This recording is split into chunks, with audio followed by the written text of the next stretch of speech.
Good morning, each and every present here. We all are gathered here virtually to the workshop on research methodology. Capacity building is designed as enhancing the ability of individuals, organizations, and systems to take high quality research efficiently and effectively.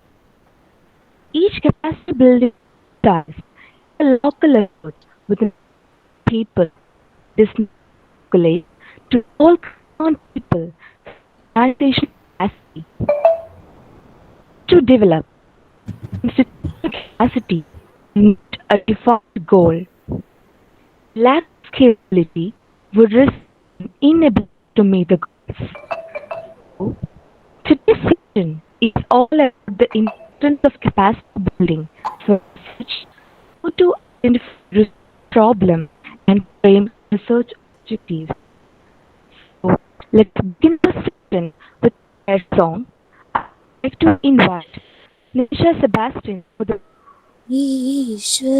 ഈശ്വരനാമം എന്നും എന്നോടെ ആദരം ഉരുവിടണം. ഈശ്വരനാമം എന്നും എന്നോടെ ആദരം ഉരുവിടണം. ഈശ്വരമൊഴികൾ എന്നും എന്നുടെ കാതിൽ മുഴങ്ങിടണം. ഈശ്വരമൊഴികൾ എന്നും എന്നുടെ കാതിൽ മുഴങ്ങിടണം. ഈശ്വരനാമം എന്നും എന്നോടെ ആദരം ഉരുവിടണം. Now I would like to welcome Dr. Savi, head of the Commerce Department, to officially welcome the gathering. A warm good morning to one and all. എന്റെ ഒരു ഉദ്യമം ഇന്ന് ഇവിടെ സന്നിഹിതരായിരിക്കുന്ന അല്ലെങ്കിൽ ഗൂഗിൾ മീറ്റിലൂടെ ജോയിൻഡ് ആയിട്ടിരിക്കുന്ന എല്ലാ പാർട്ടിസിപ്പൻസിനും സ്വാഗതം ആശംസിക്കുക എന്നുള്ളതാണ്. ഞാൻ എൻ്റെ ഡ്യൂട്ടിയിലേക്ക് കടക്കുന്നതിന് മുന്നേ why there is the current programme which is provoked me for doing such a wonderful participation of my research scholars for rendering some sort of research input to the UG and PG students of our various colleges, particularly the social science students, the commerce and management. ശരിക്കും നമ്മുടെ ഇപ്പോഴത്തെ ഒരു current scenario university education ഒട്ടുമിക്ക യൂണിവേഴ്സിറ്റീസും student റിസർച്ചിന് വളരെയധികം പ്രാധാന്യം കൊടുക്കുന്ന സമയമാണ്. അത് UG മുതൽ PG, then higher research programme, ഇവിടെ എല്ലാം സ്റ്റുഡന്റ് റിസർച്ചിന് അമിത പ്രാധാന്യം കൊടുക്കുന്നുണ്ട്. അല്ലെങ്കിൽ കുട്ടികളുടെ പഠനത്തിന്റെ ഭാഗമായിട്ട് സ്റ്റുഡന്റ് റിസർച്ച് വന്നിട്ടുണ്ട്. പക്ഷെ ഇപ്പോഴത്തെ ഒരു കറണ്ട് സിനേറിയോ നോക്കിക്കഴിഞ്ഞു കഴിഞ്ഞാൽ ഈ പാൻഡമിക് സിറ്റുവേഷനിൽ യൂണിവേഴ്സിറ്റികൾ മൊത്തത്തിൽ നമ്മളൊന്ന് ഒബ്സർവ് ചെയ്ത് നോക്കിയാൽ നമുക്കറിയാം, പ്രോഗ്രാമുകൾ റൺ ചെയ്യുന്നത് ഒരു പീരീഡില് ഒരു series of period semester wise programme ആണെങ്കിലും കണ്ടിന്യൂസ്ലി ആ ഒരു സെമസ്റ്റർ വൈസ് പ്രോഗ്രാമുകൾ നടക്കുകയും അതോടൊപ്പം തന്നെ ഇത് എക്സാമിനേഷൻസ് നോക്കുകയാണെങ്കിൽ ശരിക്കും series of examination joining together, like semester 1 exam, semester 4 exam, semester 5 exam, ഇങ്ങനെ continuously examinations also going on. നമുക്ക് സമയബന്ധിതമായിട്ട് നടത്താനും പറ്റുന്നില്ല. അപ്പൊ ഈ ഒരു സാഹചര്യത്തിൽ കഴിഞ്ഞ വർഷത്തെ ഒരു എക്സ്പീരിയൻസ് മനസ്സിലാക്കിയപ്പോ കുട്ടികളുടെ റിസർച്ച്, അതായത് UG റിസർച്ച് പർട്ടിക്കുലർലി അല്ലെങ്കിൽ PG റിസർച്ച്, നമ്മുടെ അധ്യാപകർക്കും വിദ്യാർത്ഥികൾക്കും നേരിട്ട് ഒരു ആശയവിനിമയത്തിന് പറ്റാത്ത ഒരു സാഹചര്യമാണ് ആയിരുന്നു. അപ്പൊ സ്വാഭാവികമായിട്ടും നമ്മളെ സഹായിക്കാനായിട്ട് ഇത്തരത്തിലുള്ള ഗൂഗിൾ ടെക്നോളജീസ് അവൈലബിൾ ആയിരുന്നു. പക്ഷേ ഇതിന്റെ എല്ലാത്തിന്റെ പ്രാരംഭ ദിശയിൽ കുട്ടികളാണെങ്കിലും അധ്യാപകരാണെങ്കിലും ഒരുപോലെ വിഷമിച്ച് നിൽക്കുന്ന കാലഘട്ടമായിരുന്നു ബിഗിനിങ്. അപ്പോ സ്വാഭാവികമായിട്ടും ഈ ഒരു റിസർച്ചിന്റെ ക്വാളിറ്റി ആസച്ച് മാക്സിമം ഞങ്ങൾ പരസ്പരം ആശയവിനിമയം നടത്താനായിട്ട് ശ്രമിച്ചു, അതിനെ ഭംഗിയാക്കാനായിട്ട് ശ്രമിച്ചു. എങ്കിലും ഇവർക്ക് വേണ്ടുന്ന ഈ റിസർച്ച് മെത്തഡോളജി പാർട്ട് എത്രത്തോളം നമുക്ക് കുട്ടികളിൽ എത്തിക്കാൻ കഴിഞ്ഞു എന്നുള്ളതിൽ ഒരു സംശയം ഉണ്ടായിരുന്നു. എത്രത്തോളം നമ്മൾ ആ കുട്ടികൾക്ക് ഫെമിലറൈസ് ചെയ്യുന്നുവോ അത്രത്തോളം ഒരു റിസർച്ച് ക്വാളിറ്റി എൻഹാൻസ് ചെയ്യുമെന്നുള്ള ശുഭപ്രതീക്ഷയുണ്ട്. അതുപോലെ തന്നെ അവർക്ക് സ്കിൽഫുൾ ആയിട്ട് മാറാനായിട്ട് ഇത്തരത്തിലുള്ള കപ്പാസിറ്റി ബിൽഡിംഗ് പ്രോഗ്രാമുകൾ സഹായിക്കും.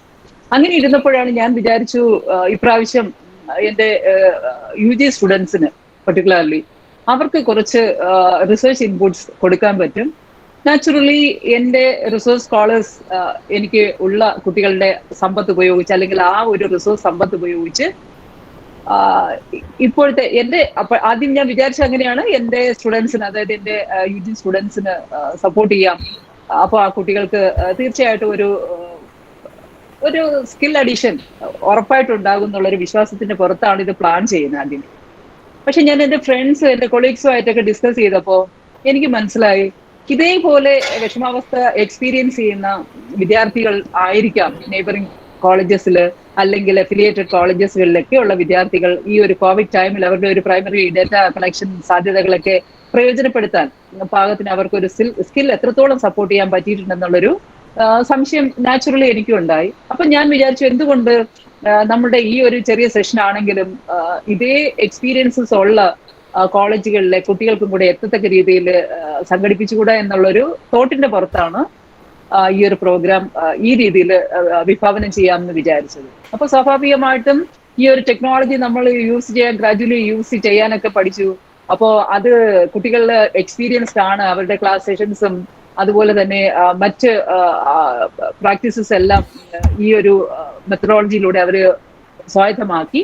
അപ്പോൾ നമ്മൾ ചെയ്യുന്ന റിസോഴ്സ് അല്ലെങ്കിൽ നമ്മൾ എടുക്കുന്ന എഫേർട്ട് മറ്റു കോളേജുകളിലെ കുട്ടികളിലും കൂടെ എത്തിയാൽ അത് ഏറ്റവും ഗ്രേറ്റ് ആയിട്ട് ആ കുട്ടികൾക്ക് ബെനിഫിറ്റഡ് ആകും എന്നുള്ള വിശ്വാസത്തിലാണ് ഈ ഒരു പ്രോഗ്രാം സ്റ്റാർട്ട് ചെയ്യാമെന്ന് വിചാരിച്ചത്. അല്ലെങ്കിൽ ഈ ഒരു പ്രോഗ്രാം പല കോളേജുകളിലെ സ്റ്റുഡൻസിനും കൂടെ എത്തിക്കാമെന്ന് വിചാരിച്ചത്. അപ്പൊ ഇത് ഡിസൈൻ ചെയ്തിരിക്കുന്ന രീതി എന്ന് പറഞ്ഞ ഒരു റിസർച്ച് മെത്തഡോളജി, ഒരു UG PG സ്റ്റുഡൻസ് ആണ് ഇതിന്റെ മെയിൻ ഫോക്കസ് ആയിട്ടിരിക്കുന്ന കുട്ടികൾ. അവർക്ക് അതിന്റെ A to Z കാര്യങ്ങൾ ഈ ഒരു ടെക്നോളജി സംവിധാനത്തിലൂടെ എത്തിച്ചു കൊടുക്കാൻ പറ്റുമോ എന്നുള്ള ഒരു ആഗ്രഹത്തിന്റെ പുറത്ത് ആണ് ഇത് ഡിസൈൻ ചെയ്തിരിക്കുന്നത്. അപ്പൊ ഇന്നത്തെ പ്രോഗ്രാം എന്ന് പറയുന്ന ഒരു ഫസ്റ്റ് ഡേ പ്രോഗ്രാം, അത് എങ്ങനെയാണ് കുട്ടികൾക്ക് ഒരു റിസർച്ച് പ്രോബ്ലം ഐഡന്റിഫൈ ചെയ്യുക, അതിൽ എങ്ങനെയാണ് ഒരു റിസർച്ച് ഒബ്ജക്റ്റീവ്സ് സെറ്റ് ചെയ്യുക എന്നുള്ള ഏരിയയ്ക്ക് ഫോക്കസ് കൊടുത്തുകൊണ്ടുള്ളതാണ് ഇന്നത്തെ സെഷൻ. തുടർന്നുള്ള സെഷനിൽ നമ്മൾ റിസർച്ച് മെത്തഡോളജിയുടെ ആ ഒരു സീരീസിലായിട്ട് നടത്താനായിട്ട് ഉദ്ദേശിക്കുന്നുണ്ട്. ഡേറ്റ് പിന്നാലെ കുട്ടികളുടെയും അതുപോലെ തന്നെ അധ്യാപകരുടെയും അതോടൊപ്പം തന്നെ നമ്മുടെ ടൈമും ഒരു വലിയ ഒരു ഫാക്ടറാണ്. ഇതെല്ലാം അനുകൂലമാകുന്ന മുറയ്ക്ക് തുടർന്നുള്ള സെഷൻസും കണ്ടക്ട് ചെയ്യും. അതിൽ ആദ്യത്തെ പ്രോഗ്രാം ഞാനിപ്പോൾ പറഞ്ഞു കഴിഞ്ഞു, how to identify a research problem and frame research objectives എന്നുള്ളതാണ് ഇതിലെ ഏറ്റവും ഇന്നത്തെ വിഷയമായിട്ട് നമ്മൾ കണക്കാക്കിയിരിക്കുന്നത്. അത് കൂടാതെ അടുത്ത ഒരു സെഷനിൽ how to write review of literature, തീർച്ചയായിട്ടും കുട്ടികൾക്ക് വേണ്ടുന്ന ഒരു ട്രെയിനിങ് സെഷനാണ്. നമുക്ക് എങ്ങനെയാണ് ഒരു റിസർച്ചിന്റെ റിവ്യൂ അനലൈസ് ചെയ്ത് എഴുതാൻ പറ്റുന്നത്, അത് അടുത്ത ഒരു സെഷനിലായിട്ട് വരുന്ന ഒരു ദിവസം പ്ലാൻ ചെയ്ത് ഇമ്മീഡിയറ്റ് ഡേ തന്നെ പ്ലാൻ ചെയ്യണം എന്ന് ഉദ്ദേശിക്കുന്നു. കൂടാതെ എന്താണ് റിസർച്ച് ഡിസൈൻ എന്നുള്ള കാര്യത്തെ പറ്റിയിട്ടും മറ്റൊരു സ്കോളർ നിങ്ങളുമായിട്ട് സംവദിക്കും മറ്റൊരു ദിവസം. പിന്നെ സാമ്പിളിംഗ് ടെക്നിക്സിനെ കുറിച്ചും അതിന്റെ അടുത്തൊരു സെഷൻ ഉണ്ടാവും. കൂടാതെ നമുക്ക് എല്ലാവർക്കും അറിയാം ഏതൊരു ഡേറ്റ നമ്മൾ കളക്ട് ചെയ്യണമെന്നുണ്ടെങ്കിലും ത്രൂ ക്വസ്റ്റനെയർ ആണ് എന്നുള്ള ഒരു ടൂൾ ഉപയോഗിച്ചാണ് ചെയ്യുന്നത്. അപ്പൊ എങ്ങനെയാണ് നമുക്കൊരു questionnaire based on the objectives of the study ചെയ്യണം എന്നുള്ളതും ഒരു സെഷനായിട്ട് നമ്മൾ പിന്നാലെ നടത്തുന്നതാണ്. പിന്നെ അടുത്ത ഒരു സെഷനായിട്ട് ഞാൻ പ്ലാൻ ചെയ്തിരിക്കുന്നതെന്ന് പറഞ്ഞാൽ common analytical tools four graduate and post graduate research. നമുക്കൊരു UG കുട്ടിക്കും അല്ലെങ്കിൽ ഒരു PG കുട്ടിക്കും അവരുടെ ഒരു റിസർച്ച് പ്രോബ്ലം അനലൈസ് ചെയ്യാൻ പാകത്തിനുള്ള ഒരു സ്റ്റാറ്റിസ്റ്റിക്കൽ ടൂൾ ഏതൊക്കെയാണ് കോമൺലി നമ്മൾ യൂസ് ചെയ്യുന്നത് അതിനെ പറ്റിയിട്ടൊന്ന് പ്രാപ്തമാക്കി കൊടുക്കുക. ഇത് ഇത്രയും ഞാൻ നമ്മൾ റിസർച്ച് സ്കോളേഴ്സിനെ വെച്ചുകൊണ്ട് തന്നെയാണ് അവരിതിനകത്ത് കോമ്പിറ്റന്റ് ആണ്, അവരത് ചെയ്യണം എന്ന ആഗ്രഹത്തോടുകൂടി നിങ്ങൾക്ക് എത്തിച്ചു തരും. പിന്നെ ഇതിനകത്ത് ഒരു ലാസ്റ്റ് സെഷനായിട്ട് 2 ദിവസത്തെ പ്രോഗ്രാം പ്ലാൻ ചെയ്യുന്നുണ്ട്. അത് എങ്ങനെയാണ് നമുക്കൊരു റിസർച്ച് റിപ്പോർട്ട് എഴുതുന്നത്, അതോടൊപ്പം തന്നെ ചില എക്സൽ ആപ്ലിക്കേഷൻസ് എങ്ങനെയാണ് ഒരു ഡേറ്റ എൻട്രി ചെയ്യുന്നതിനും ഡേറ്റ അനാലിസിസ് നടത്തുന്നതിനും ഒക്കെ വേണ്ടിയിട്ട് ഉപയോഗിക്കാൻ പറ്റും. നമ്മുടെ വൈഡർ ആപ്ലിക്കേഷൻസ് എക്സൽ ടൂളിൽ തന്നെ ഉണ്ട്. അപ്പോൾ ആ ഒരു ഏരിയ കൊണ്ട് നമുക്ക് ചില ചാർട്ടിലൂടെ അല്ലെങ്കിൽ ഡയഗ്രമിലൂടെയൊക്കെ പ്രസന്റ് ചെയ്യാൻ പാകത്തിനുള്ള ഒരു ഇൻപുട്ട് നിങ്ങൾക്ക് സപ്ലൈ ചെയ്യുക എന്നുള്ള ഉദ്ദേശമുണ്ട്. ഇത് രണ്ട് എക്സ്റ്റേണൽ ഫാക്കൽറ്റി ഉപയോഗിച്ചിട്ടായിരിക്കും ഇത് ചെയ്യാനായിട്ട് ഞാൻ ഉദ്ദേശിക്കുന്നത്. എനിഹൗ ഈ ഒരു ഡ്രീമിന്റെ പുറത്താണ് ഇന്നത്തെ ഈ ഒരു സെഷൻ ഹാൻഡിൽ ചെയ്യാനായിട്ട് ഞാനൊരു ശ്രമം അല്ലെങ്കിൽ ഒരു അറ്റംപ്റ്റ് ഞങ്ങളുടെ department of commerce saint Joseph's college for women എടുത്തിരിക്കുന്നത്. അപ്പോൾ ഇന്ന് ഇവിടെ സന്നിഹിതരായിരിക്കുന്ന ഓരോരുത്തർക്കും സ്വാഗതം ആശംസിക്കുക എന്നുള്ളതാണ് എൻ്റെ ഒരു കടമ. അതിൽ ആദ്യമായിട്ട് ഞാൻ സ്വാഗതം ആശംസിക്കുന്നത് നമ്മുടെ ഇന്നത്തെ റിസോഴ്സ് പേഴ്സൺ ആയിട്ടുള്ള മിസ്റ്റർ അഖിൽ മേനൻ ആണ്. അഖിൽ മേനനെ പറ്റിയിട്ട് പറയുകയാണെങ്കിൽ, Akhil Menon currently he's doing as A research scholar working at institute of management in government. It's a research center under the University of Kerala. And he had presented a number of articles and or number of seminar presentations in both in national and international seminars, and he had published many papers, research papers. Moreover, he had also worked as a guest faculty or guest lecturer at the St. Paul's College, Kalamesheri, Ernakulam, NG University, Kottayam. കൂടാതെ എനിക്ക് അഖിലിനെ പറ്റിയിട്ട് പറയാനുള്ളത് എന്തെന്ന് വെച്ച് കഴിഞ്ഞാലും, അഖില് ഒരു research പർപ്പസിന് വേണ്ടിയിട്ട് എത്ര സമയം വേണമെങ്കിലും ഡിവോട്ട് ചെയ്യാനായിട്ട് ആത്മാർത്ഥമായിട്ട് ആഗ്രഹിക്കുന്ന ഒരു റിസർച്ച് സ്കോളറാണ്. ആഗ്രഹങ്ങളെല്ലാം തന്നെ നമ്മളിപ്പോ സ്വാഭാവികമായിട്ടും ഇന്റർനാഷണൽ ലെവലിൽ നടത്തിയിരിക്കുന്ന ഗവേഷണ പ്രബന്ധങ്ങൾ സശ്രദ്ധം സൂക്ഷ്മ നിരീക്ഷണം നടത്തി വായിച്ച് പഠിച്ച് അതിലുള്ള ബെസ്റ്റ് പ്രാക്ടീസസ് എല്ലാം സ്വന്തം വർക്കിൽ ഇൻകോർപ്പറേറ്റ് ചെയ്യുന്നതിൽ ഞാൻ പലപ്പോഴും ശ്രദ്ധിച്ചിട്ടുണ്ട്, അഗാധമായിട്ടുള്ള ഒരു താല്പര്യം എടുത്തിട്ടുണ്ട്. അപ്പൊ അങ്ങനെ ഞാൻ നോക്കുമ്പോൾ എന്നിട്ട് നമ്മുടെ പ്രാദേശികമായിട്ടുള്ള ഒരു പ്രോബ്ലം സോൾവ് ചെയ്യുന്നതിന് വേണ്ടിയിട്ടാണ് അഖിലിന്റെ റിസർച്ച് പീരീഡ് ഉപയോഗിച്ചിരിക്കുന്നത്. അപ്പൊ അതെനിക്ക് ഹൈലി ഇൻസ്പയറിംഗ് ആയിട്ടുണ്ട്. കാരണം എന്തെന്ന് വെച്ചാൽ അദ്ദേഹം വായിക്കുകയും അധികം നോക്കിക്കാണുകയും ഒക്കെ ചെയ്യുന്നത് ഏറ്റവും മെച്ചപ്പെട്ട രീതിയിലുള്ള റിസർച്ച് ആർട്ടിക്കിളൊക്കെ നോക്കി അതിലുള്ള മെത്തഡോളജീസ് ഒക്കെ മനസ്സിലാക്കി അതിന്റെ ഫ്രെയിമിംഗ് ഒക്കെ നന്നായിട്ട് മനസ്സിലാക്കിയിട്ട് അത് നമ്മുടെ സിറ്റുവേഷനുമായിട്ട്, നമ്മുടെ ലോക്കലൈസ്ഡ് സിറ്റുവേഷനുമായിട്ട്, അല്ലെങ്കിൽ നമ്മുടെ കേരള കോണ്ടെക്സ്റ്റുമായിട്ട്, അല്ലെങ്കിൽ നമ്മുടെ ഇന്ത്യൻ കോണ്ടെക്സ്റ്റുമായിട്ട് അതിനെ കൂട്ടിയിണക്കി റിസർച്ച് ചെയ്യാനായിട്ട് തൽപരനായിട്ടുള്ള ഒരു വ്യക്തിയാണ്. എന്തായാലും നമുക്ക് അദ്ദേഹത്തിന്റെ അനുഭവ സമ്പത്ത്, ഇത്രയും നാളത്തെ എക്സ്പീരിയൻസസ്, അദ്ദേഹത്തിന്റെ ഡ്രീം ഇന്ന് നമുക്ക് ഈ ഒരു ടോപ്പിക്കിലൂടെ നമുക്ക് കേൾക്കാൻ പറ്റും. How to identify a research problem and frame research objectives എന്ന് പറയുന്ന ടൈറ്റിലാണ് അദ്ദേഹത്തിന് കൊടുത്തിരിക്കുന്നത്.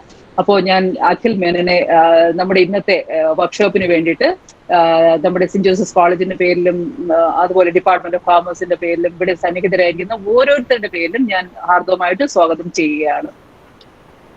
കൂടാതെ ഇന്ന് ഇവിടെ പാർട്ടിസിപ്പന്റ് ആയിട്ടിരിക്കുന്ന ഒത്തിരി കുട്ടികളുണ്ട്, വളരെ പ്രതീക്ഷാ നിർഭരമായിട്ടിരിക്കുന്ന കുട്ടികളുണ്ട്, അതർ റിസർച്ച് സ്കോളേഴ്സ് ഉണ്ട്, ഫാക്കൽറ്റി ഉണ്ട്. ഇവർക്ക് എല്ലാവർക്കും ഈ ഒരു അവധി ദിവസമാണെങ്കിലും ഇത്തരം ഒരു പ്രോഗ്രാമിലേക്ക് പങ്കാളികളാകാൻ കാണിച്ച ആ ഒരു ശ്രമത്തിനെയും ഏറ്റവും കൂടുതൽ അഭിനന്ദിച്ചുകൊണ്ട് നിങ്ങൾ ഓരോരുത്തരെയും ഞാൻ ഈ ഒരു പ്രോഗ്രാമിലേക്ക് സ്വാഗതം ചെയ്യുകയാണ്.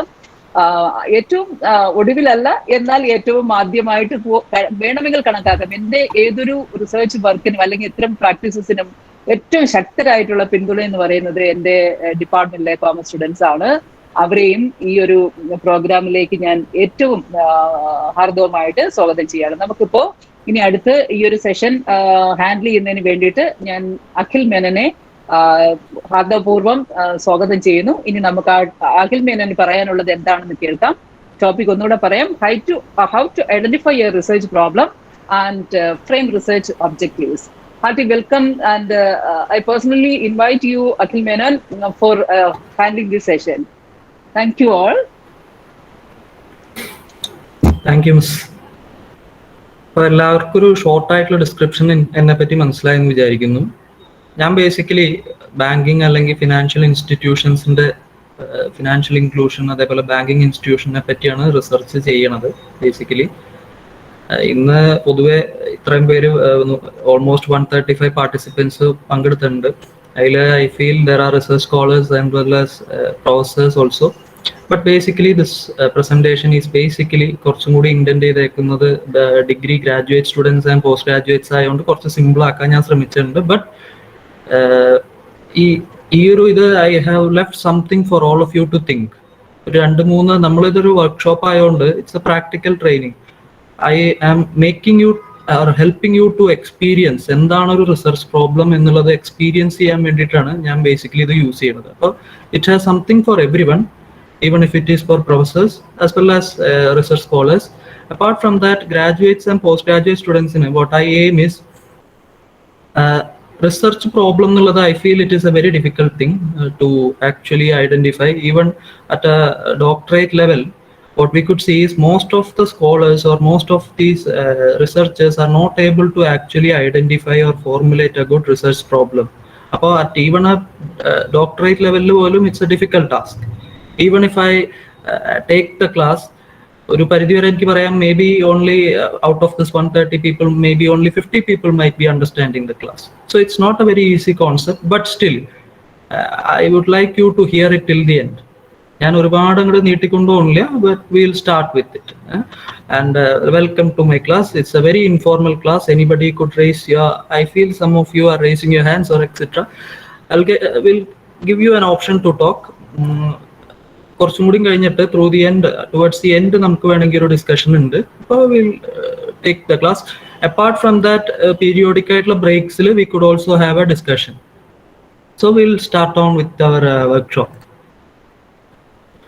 So I have given you an introduction about basically എൻ്റെ ഒരു ഇതിനെ പറ്റിയുള്ളൊരു നോർമലായിട്ടൊരു ഇൻട്രൊഡക്ഷനാണ് ഞാൻ തന്നത്. Now will go on with our class on identifying a research problem, and I'll try to help you frame a research objective.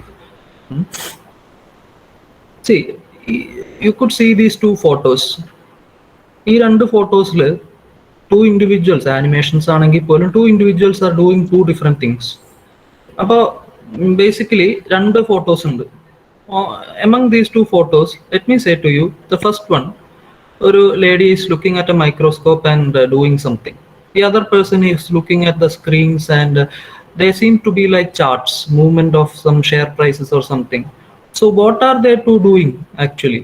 If you think, so my class would be like this. Try to adjust with me for the time being.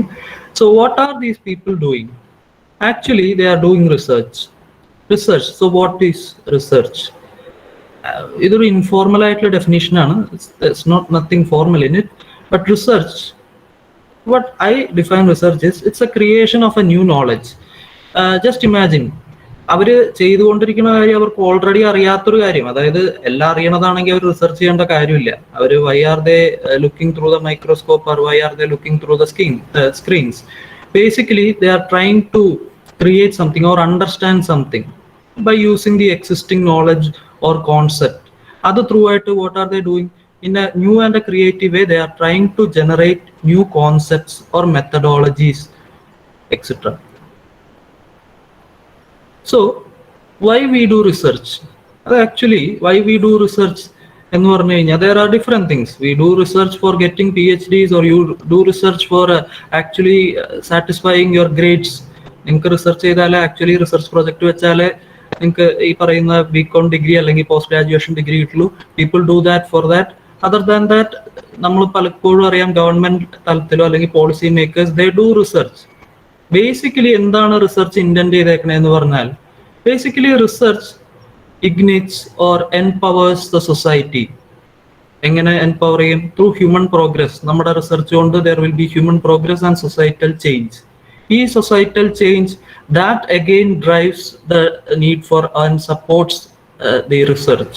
അപ്പോൾ I feel this might not be very much there in your textbook, but still നിങ്ങൾക്ക് ഒരു essay പോലെയൊക്കെ എഴുതുമ്പോൾ you can add along with it why we do research എന്ന് വെച്ച് കഴിഞ്ഞാൽ. അപ്പോൾ a short introduction of what is research. Then what do we do in a research? എന്തായിരുന്നു ആ രണ്ട് ആൾക്കാർ ചെയ്തുകൊണ്ടിരുന്നതെന്ന് പറഞ്ഞാൽ, basically in social science especially. മറ്റേത് രണ്ട് ഫോട്ടോ ഞാൻ ഇട്ടതിന്റെ രണ്ട് റീസൺസ് ഒന്നെന്തായിരുന്നു എന്ന് വെച്ചാൽ, ഒരെണ്ണം ഇഫ് യു കുഡ് സി, അത് ബേസിക്കലി ഒരാളൊരു മെഡിക്കൽ റിസർച്ച് ആയിരുന്നെങ്കിൽ മറ്റൊരാളൊരു സോഷ്യൽ സയൻസ് ആയിരുന്നു. where different type of tools and etc are being used. അപ്പോൾ എന്താണ് especially in social research or even in research, what is the first step? What do we do?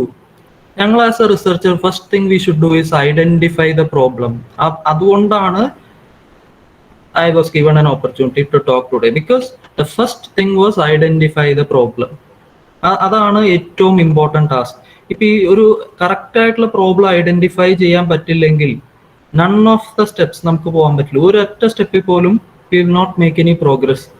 If our problem is not relevant, even then നമ്മുടെ റിസർച്ചിന് there is no value. So the most important thing is, first of all, we must spend this in identifying the problem. അതാണ് ഏറ്റവും important ആയിട്ടുള്ള കാര്യം. അപ്പോൾ you might ask me, what is a problem? Well, what is a problem? A problem can be said as a specific ആയിട്ടുള്ള ഒരു issue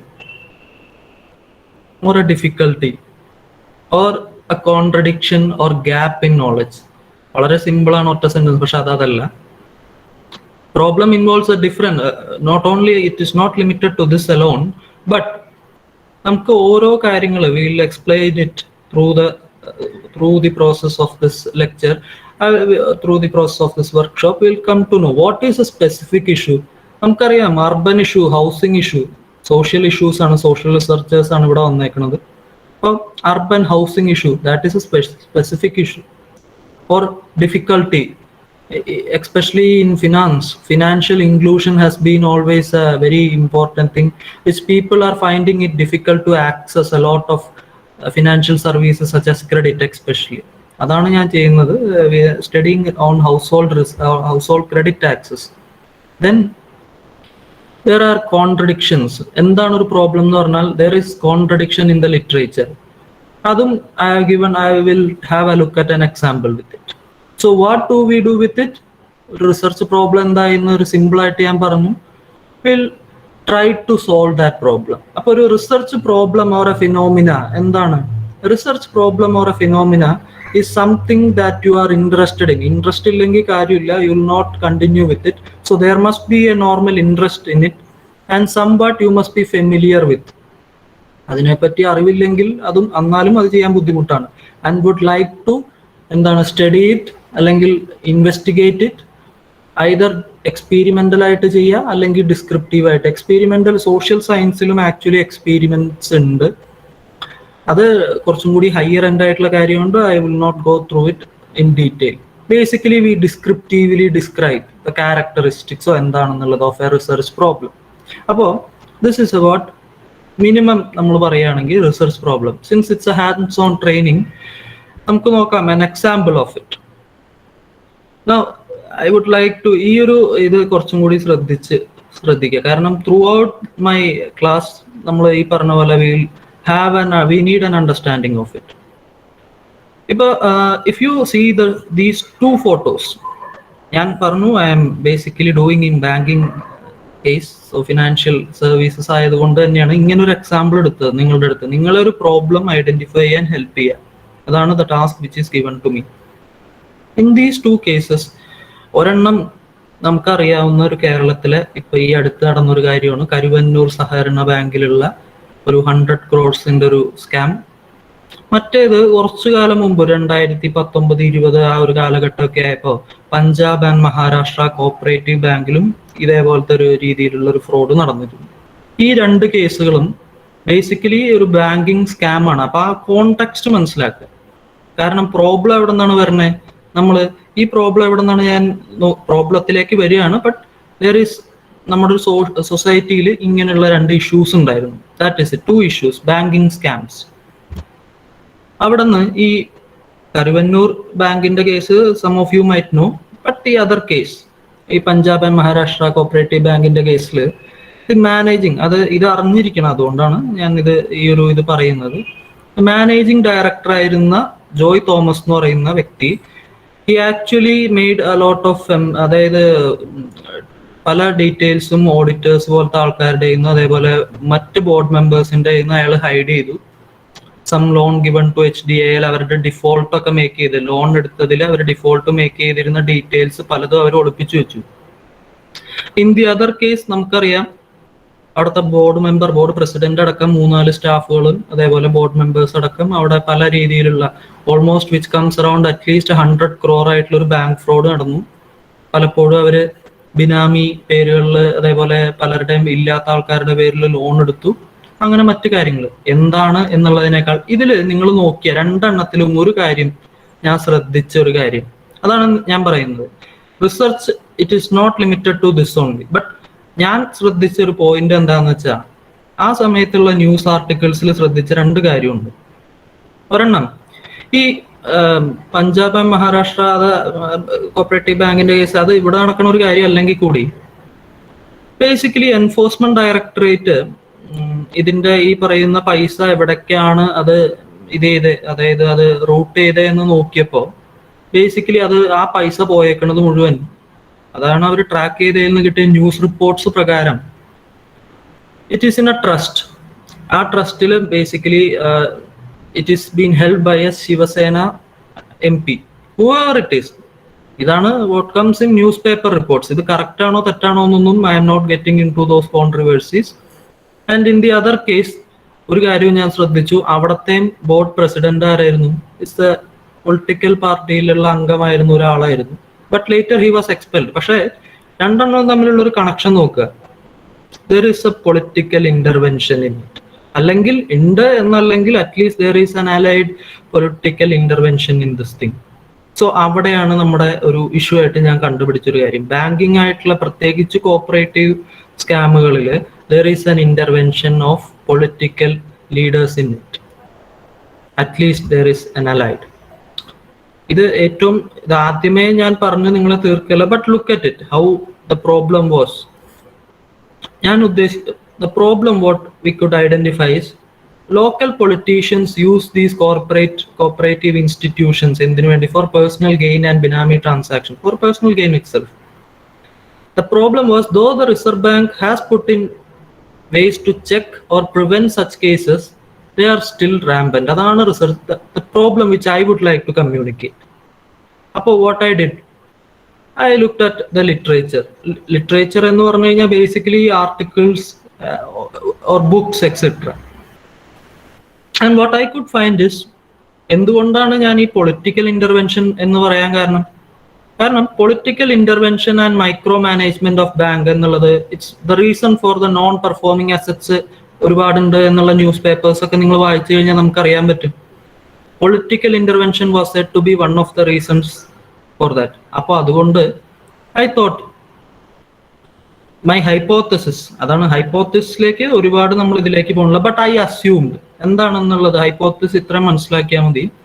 after reading this literature I came to an assumption that political intervention in the functioning of cooperative banks may be the reason for the fraud in these institutions.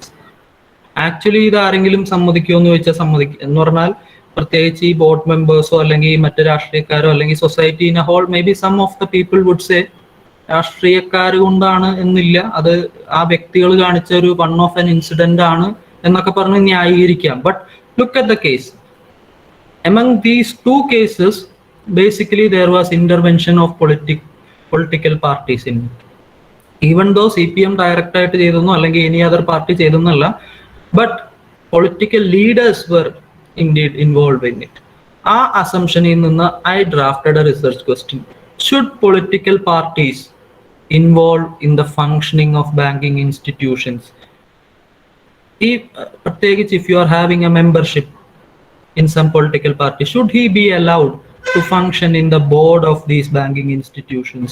നമുക്ക് പല രീതിയിലുള്ള research question frame ചെയ്യാം, but I was more interested in it because of political intervention.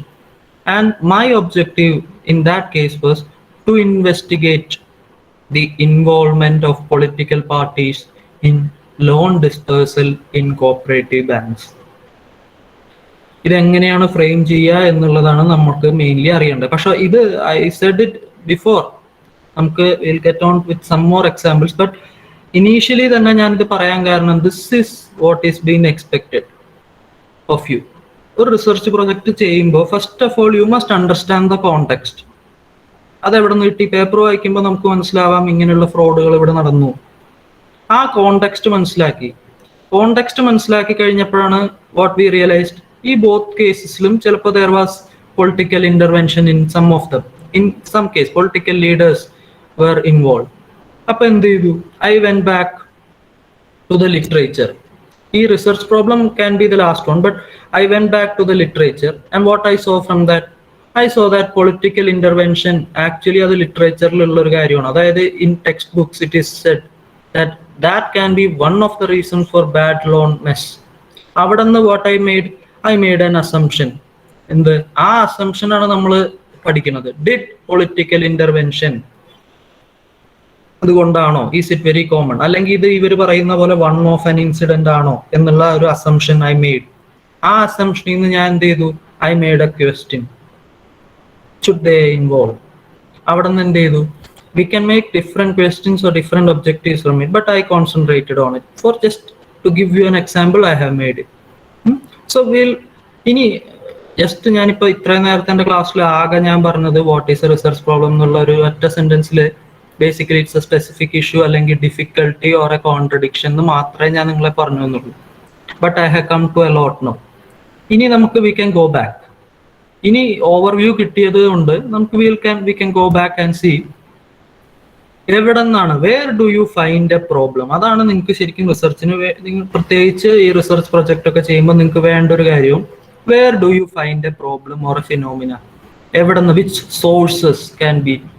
ഈ last one ഞാനിപ്പോ ഈ പറയുന്ന banking scam തന്നെ എടുത്തു കഴിഞ്ഞാൽ basically Karuvannur loan bank scam നമുക്ക് എല്ലാവർക്കും അറിയാം. നമ്മളെല്ലാവരും പേപ്പർ വായിക്കും, നമുക്ക് എല്ലാവർക്കും അറിയാം ഇങ്ങനെ ഒരു കാര്യം നടന്നു.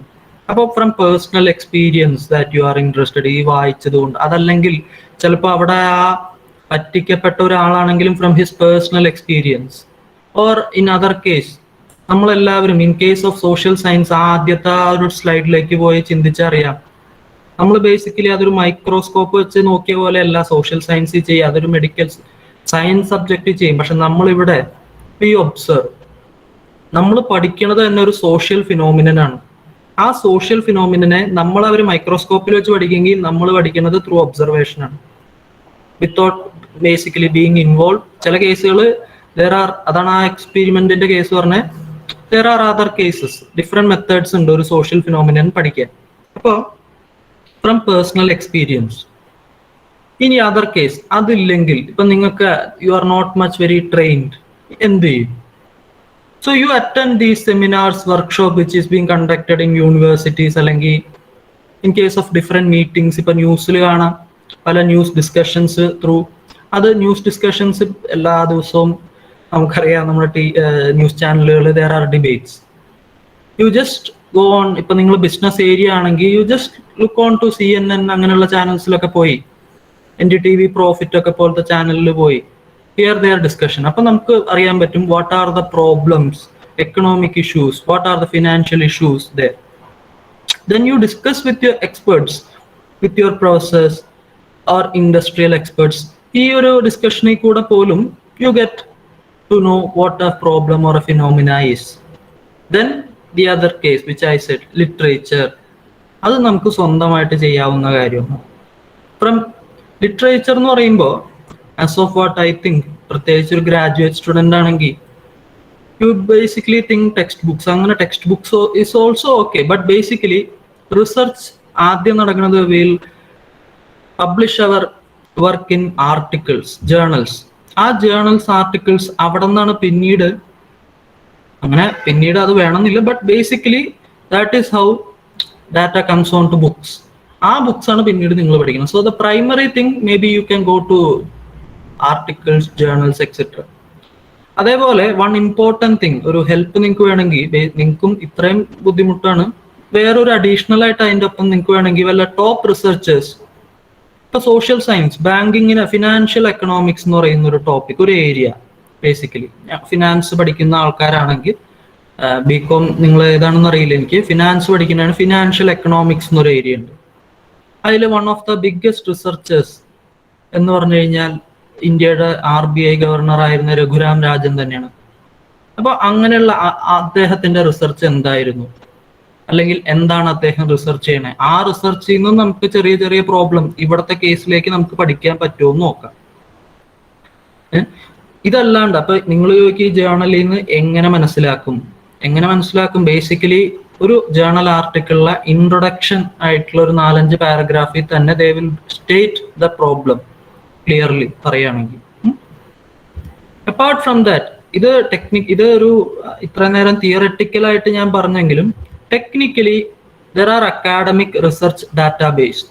നിങ്ങൾക്ക് എല്ലാവർക്കും ഇൻഫ്ലിപ്നെറ്റ് നിങ്ങളുടെ ലൈബ്രറിയിൽ ഉണ്ടാവും. ഇൻഫ്ലിപ്നെറ്റ് ത്രൂ ആയിട്ട് may be some of you might have access to INFLIBNET. അങ്ങനെയാണെങ്കിൽ തന്നെ JSTOR ഇത് ലാസ്റ്റ് ആണ് JSTOR, ബട്ട് JSTOR അതിൽ കൂടെ ആക്സസ് ചെയ്യാൻ പറ്റും. ഈ ഞാൻ കാണിച്ചേക്കുന്ന ഒരു 4 ഒരു അക്കാഡമിക് ഡാറ്റാബേസ് ഉണ്ട്. ഗൂഗിൾ സ്കോളർ ഇതിൽ പെടുന്ന കാര്യമല്ല, ബട്ട് അതിനെപ്പറ്റി പറയാതെ മുന്നോട്ട് പോകാൻ പറ്റാത്തതുകൊണ്ടാണ് അതവിടെ വെച്ചത്. 4 കാര്യങ്ങൾ, അതായത് ഈ സ്കോപ്പസ് ആയിട്ട് ഇതിനെപ്പറ്റി നിങ്ങൾ അറിഞ്ഞിരിക്കണം. From your graduation itself, post ഗ്രാജുവേഷനിലേക്കോ അല്ലെങ്കിൽ മറ്റേത് ഫീൽഡിലേക്ക് പോകുമ്പോഴും ഈ ഒരു 4 കാര്യം, ഈ റിസർച്ചിനെ പറ്റി അറിയണതിന്റെ ഇമ്പോർട്ടൻസ് കുറച്ചും കൂടി കഴിഞ്ഞിട്ട് നമുക്ക് പിന്നെയും ഞാൻ സംസാരിച്ചു പോകുമ്പോൾ നിങ്ങൾക്ക് മനസ്സിലാക്കാം. സ്കോപ്പസ് എന്ന് പറയുന്ന ഒരു ഡാറ്റാബേസ് ഉണ്ട്. അത് ബേസിക്കലി അത് കുറെ ലിറ്ററേച്ചർ, അത് ഈ റിസർച്ച് ആർട്ടിക്കിൾസ് അങ്ങനെ പല കാര്യങ്ങളും കിട്ടാവുന്ന ഒരു ഇതാണ്. പക്ഷെ അത് പെയ്ഡ് ആണ്. അത് ആക്ച്വലി നിങ്ങൾക്ക് യൂണിവേഴ്സിറ്റീസിൽ മാത്രമേ കിട്ടാൻ സാധ്യതയുള്ളൂ. ദ നെക്സ്റ്റ് തിങ് അതേപോലെ തന്നെയാണ് വെബ് ഓഫ് സയൻസ്. ഇതൊക്കെ ഹൈലി പൈസ കൊടുത്ത്, അതായത് ഹൈ സബ്സ്ക്രിപ്ഷൻ ചാർജ് ഉള്ളതുകൊണ്ട് കോളേജസിന് അഫോർഡ് ചെയ്യാൻ പറ്റില്ല. But if some of you might be studying in some universities ഒക്കെ ആണെങ്കിൽ you can access it through the library. Then science direct എന്ന് പറയുന്ന ഒരു ഡാറ്റാബേസ് ഉണ്ട്. ഇതൊക്കെ വൺ ഓഫ് ദ ഫേമസ് ആണ് സോഷ്യൽ സയൻസ് റിസർച്ചിൽ. അവിടെ ചെന്നാലും അക്കാഡമിക് ആർട്ടിക്കിൾസ്, ബട്ട് ആ സയൻസ് ഡയറക്റ്റിൽ mainly those published by Elsevier ആണ്. എൽസെവിയർ എന്ന് പറയുന്ന ഒരു പബ്ലിഷിംഗ് ഹൗസ് ആണ്. അതിലേക്കൊന്നും നമ്മൾ പോകണ്ട. പിന്നുള്ളത് നിങ്ങൾക്ക് ഇത് 3 ഞാൻ പറഞ്ഞ പോലെ മിക്കപ്പോഴും അത് പൈസ കൊടുക്കേണ്ടി വരും. ചില ആർട്ടിക്കിൾസ് ഓപ്പൺ ആക്സസ് ഉണ്ടാവാം, ആർക്ക് വേണമെങ്കിലും ആക്സസ് ചെയ്യാം. പക്ഷെ ഭൂരിഭാഗവും പൈസ കൊടുത്തേ കിട്ടുള്ളൂ. അതുകൊണ്ട് നമുക്ക് ആക്സസ് ചെയ്യാൻ പറ്റാവുന്നത് കുറവ് മാത്രമേ ഉണ്ടാവുള്ളൂ.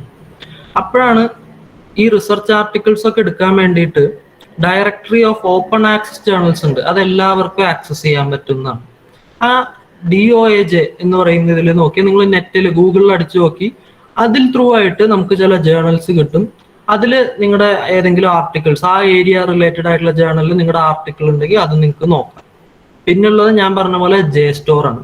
JSTOR ഇൻഫ്ലിപ്നെറ്റ് നിങ്ങളുടെ ലൈബ്രറി ആക്സസ് ഉണ്ടെങ്കിൽ അത് ത്രൂ ആയിട്ട് നിങ്ങൾക്ക് ആ JSTORന്റെ ഗൂഗിൾ പോലത്തെ തന്നെ സെർച്ച് എഞ്ചിൻ JSTORൽ പോയി കഴിഞ്ഞാൽ അവിടെ ഏതാണ് നിങ്ങളുടെ ഏരിയ, ഇപ്പൊ ഞാൻ പറയുന്ന ബാങ്കിങ് ആണ് നിങ്ങളുടെ ഏരിയ എങ്കിൽ അത് അടിച്ചു കൊടുത്തു കഴിഞ്ഞാൽ അത് റിലേറ്റഡ് ആയിട്ടുള്ള ആർട്ടിക്കിൾസ് വരും. ബേസിക്കലി അത് US ആർട്ടിക്കിൾസ് ആണ് വരുന്നത്. ഇന്ത്യയുടെ അങ്ങനെ പൊതുവെ കുറവാണ്. എന്നാലും ചില ഗുഡ് റേറ്റഡ് ആയിട്ടുള്ള ഇതില് മെയിൻലി വരുന്നുണ്ട്. എല്ലാം ഉണ്ട്, ബട്ട് ബേസിക്കലി കൂടുതലും വെസ്റ്റേൺ ആയിട്ടുള്ള ഇതുകളാണ്, ആർട്ടിക്കിൾസ് ആണ് വരുന്നത്. പിന്നെ നമുക്ക് ഉപയോഗിക്കാവുന്ന ഏറ്റവും വലിയ സോഴ്സ് ആണത്. ഒരു സെർച്ച് എഞ്ചിൻ ആണ് ഗൂഗിൾ സ്കോളർ. ഇത് ഞാൻ എന്തിനാണ് ഇത് പറഞ്ഞതെന്ന് പറഞ്ഞാൽ ഭൂരിഭാഗം ഡിഗ്രി പോസ്റ്റ് ഗ്രാജുവേറ്റ്സും ഇതിനു മുമ്പ് ചെയ്ത ആൾക്കാരുടെ ഗ്രാജുവേറ്റ് അല്ലെങ്കിൽ മറ്റ് പോസ്റ്റ് ഗ്രാജുവേഷൻ റിസർച്ച് പ്രോജക്റ്റ് ഒക്കെ എടുത്ത് അത് തട്ടി വെക്കുകയാണ് ചെയ്യുക. അത് ചെയ്യരുത്. അത് പ്ലേഗറിസം ആണ്. വേറൊരാളുടെ ഐഡിയ കോപ്പി പേസ്റ്റ് ചെയ്യുമ്പോൾ അത് ചെയ്യാൻ പാടില്ല അതേപടി. ഇപ്പോൾ അപ്പാർട്ട് ഫ്രം ദാറ്റ് നിങ്ങളുടെ ഒരു ടാലന്റോ സ്കില്ലോ കാണണമെങ്കിൽ ഡു സംതിങ്, അറ്റ്ലീസ്റ്റ് ഒരു കാര്യം ഐഡന്റിഫൈ എങ്കിലും ചെയ്യാൻ നോക്കുക. അതിന് നിങ്ങളെ ഹെൽപ്പ് ചെയ്യാൻ വേണ്ടിയിട്ടും കൂടിയാണ്. എവിടെ നിന്ന് നിങ്ങൾക്ക് ഈ പറയുന്ന ഇൻഫർമേഷൻ കിട്ടും, എവിടെ സെർച്ച് ചെയ്താൽ കിട്ടും, ഫ്രീ ആണ്. ആർക്ക് വേണമെങ്കിലും ഗൂഗിൾ സ്കോളറിൽ ചെല്ലുക. ഗൂഗിളിൽ തന്നെ ഗൂഗിൾ സ്കോളർ ഉണ്ട്. ഗൂഗിളിൽ അടിക്കുക, ഗൂഗിൾ സ്കോളർ പോവുക. ഗൂഗിൾ സ്കോളറിൽ if you could see the picture, ആ ഇതിൽ നിങ്ങൾ ബേസിക്കലി ആ ഒരു ലൈനിൽ നമുക്ക് ഏതാണോ നിങ്ങളുടെ ആർട്ടിക്കിൾ വേണ്ടേ അല്ലെങ്കിൽ ഏത് ഏരിയ വേണം, ഇപ്പോൾ മാർക്കറ്റിംഗ് ആണെങ്കിൽ മാർക്കറ്റിംഗ് അടിച്ചു കഴിഞ്ഞാൽ ബേസിക്കലി ഒരു ഗ്രൂപ്പ് ഓഫ് ജേർണൽസ് വരും, പലരും പബ്ലിഷ് ചെയ്തത്. അപ്പൊ ഇതാണ് ഏറ്റവും easiest option for you to get. Apart from that ഈ ഒരു കാര്യം പറയണം, കാരണം നമ്മൾ ഒരു സംഭവം പഠിക്കുമ്പോൾ വി മസ്റ്റ് നോ ദാറ്റ് പല രീതിയിലുള്ള ആർട്ടിക്കിൾസ് ഉണ്ട്. ഇപ്പൊ ഫേക്ക് ആയിട്ടുള്ള, പ്രത്യേകിച്ച് ഡിഗ്രി സ്റ്റുഡൻസ് മനസ്സിലാക്കുക, ഫേക്ക് ആയിട്ടുള്ള കോപ്പി പേസ്റ്റ് ചെയ്ത് തന്നിട്ടുള്ള പല ജേർണൽസോ ആർട്ടിക്കിൾസോ ഉണ്ടാവും, അതല്ലാത്തതും ഉണ്ടാവും. നല്ല എക്സലന്റ് പബ്ലിക്കേഷൻസും ഉണ്ടാവും. അതെങ്ങനെ ഐഡന്റിഫൈ ചെയ്യും? ബേസിക്കലി ഗൂഗിൾ സ്കോളറിൽ തന്നെ പോയി കഴിഞ്ഞാൽ ഒരു എക്സാമ്പിൾ പറയുകയാണെങ്കിൽ വേൾഡ് വൈഡ് ആയിട്ട് ഇപ്പൊ ബിസിനസ് എക്കണോമിക്സ് ആൻഡ് മാനേജ്മെന്റ് ഏരിയയിലാണെങ്കിൽ അവരുടെ ഗൂഗിൾ സ്കോളർ മെട്രിക്സ് വെച്ച് തന്നെ അമേരിക്കൻ എക്കണോമിക് റിവ്യൂ ആണ് വേൾഡിൽ തന്നെ ഏറ്റവും ടോപ്പ് ആയിട്ടുള്ളത്. ഏറ്റവും top 10 journals basically own business economics ഞാൻ ഇൻവോൾവ് ചെയ്തിട്ടുണ്ട്. അതേപോലത്തെ ജേർണൽസ് കണ്ടുപിടിക്കുക. ഈ H5 ഇൻഡെക്സ്, H5 മീഡിയൻ കുറച്ച് കോംപ്ലിക്കേറ്റഡ് ടോപ്പിക്കാണ്, അതിലേക്കൊന്നും ഞാൻ പോകുന്നില്ല ഇപ്പോൾ. ബേസിക്കലി അത് എന്താണെന്ന് ഒരു സെക്കൻഡ് ഞാൻ പറയാം. അത് ബേസിക്കലി പോസ്റ്റ് ഗ്രാജുവേറ്റ്സിനും റിസർച്ചേഴ്സിനും ഒക്കെ ഹെൽപ്ഫുൾ ആണ്. ഈ അമേരിക്കൻ എക്കണോമിക് റിവ്യൂവിന്റെ H5 ഇൻഡെക്സ് 158 എന്നുണ്ട്. അത് ബേസിക്കലി പറയുന്നത് ലാസ്റ്റ് 5 വർഷം 158 ആർട്ടിക്കിൾസ് പബ്ലിഷ് ചെയ്തത് 158 സൈറ്റേഷൻസ് കിട്ടിയിട്ടുണ്ട്. ആൻഡ് 158ഉം അതിനു മുകളിലും കിട്ടി. ദെൻ H5 മീഡിയ, അപ്പൊ ദാറ്റ് സീസ് ദ ഇമ്പോർട്ടൻസ് ഓഫ്, അല്ലെങ്കിൽ എത്രമാത്രം ക്വാളിറ്റിയാണ് അതിന്റെ ആർട്ടിക്കിൾസ് അവിടെ പബ്ലിഷ് ചെയ്ത് വരണമെന്നുള്ളതിന്റെ സിഗ്നിഫിക്കൻസ് ആണത്. അതേപോലെ H5 മീഡിയൻ എന്ന് പറഞ്ഞാൽ ഈ മീഡിയൻ അബൌട്ട് ആവറേജ് ഈ 5 കൊല്ലം പബ്ലിഷ് ചെയ്ത ഈ ആർട്ടിക്കിൾസിലും മിക്ക ആർട്ടിക്കിൾസിനും മീഡിയൻ ആയിട്ടുള്ള സൈറ്റേഷൻ 246 കിട്ടിയിട്ടുണ്ട്. ഇത്രേ ഉള്ളൂ. ഇത് ഓവറായിട്ട് പറയുന്നില്ല, കാരണം ഗ്രാജുവേറ്റ് സ്റ്റുഡൻസ് ആണ് കൂടുതലുള്ളത്, അതുകൊണ്ട് ഞാൻ അധികം പോകുന്നില്ല. ബട്ട് ഈ ഒരു കോൺസെപ്റ്റ് വെച്ച് ടോപ്പ് ആയിട്ടുള്ള ജേർണൽസ് ഏതാണെന്ന് മനസ്സിലാക്കാം. അവിടെ വരുന്നത് മാത്രമേ നമ്മൾ ബേസിക് ഏറ്റവും ടോപ്പ് അല്ലെങ്കിലും ആ ടോപ്പ് 100ഓ അല്ലെങ്കിൽ ടോപ്പ് ഇത്ര ഇതിൻ്റെ ഉള്ളിൽ പെടുന്ന ജേർണൽസ് മാത്രമേ നോക്കാൻ പാടുള്ളൂ മെയിൻലി. അല്ലാണ്ട് പ്രിഡേറ്ററി ആയിട്ടുള്ളത് നോക്കരുത്. നിങ്ങളുടെ റിസർച്ച് തന്നെ തെറ്റിപ്പോകും അങ്ങനെ നോക്കിക്കഴിഞ്ഞു. ഞാൻ നേരത്തെ ഒരു കാര്യം പറഞ്ഞു, ടോപ്പ് റിസർച്ചേഴ്സ്. അതെങ്ങനെ ഗൂഗിൾ സ്കോളറിൽ അറിയാം?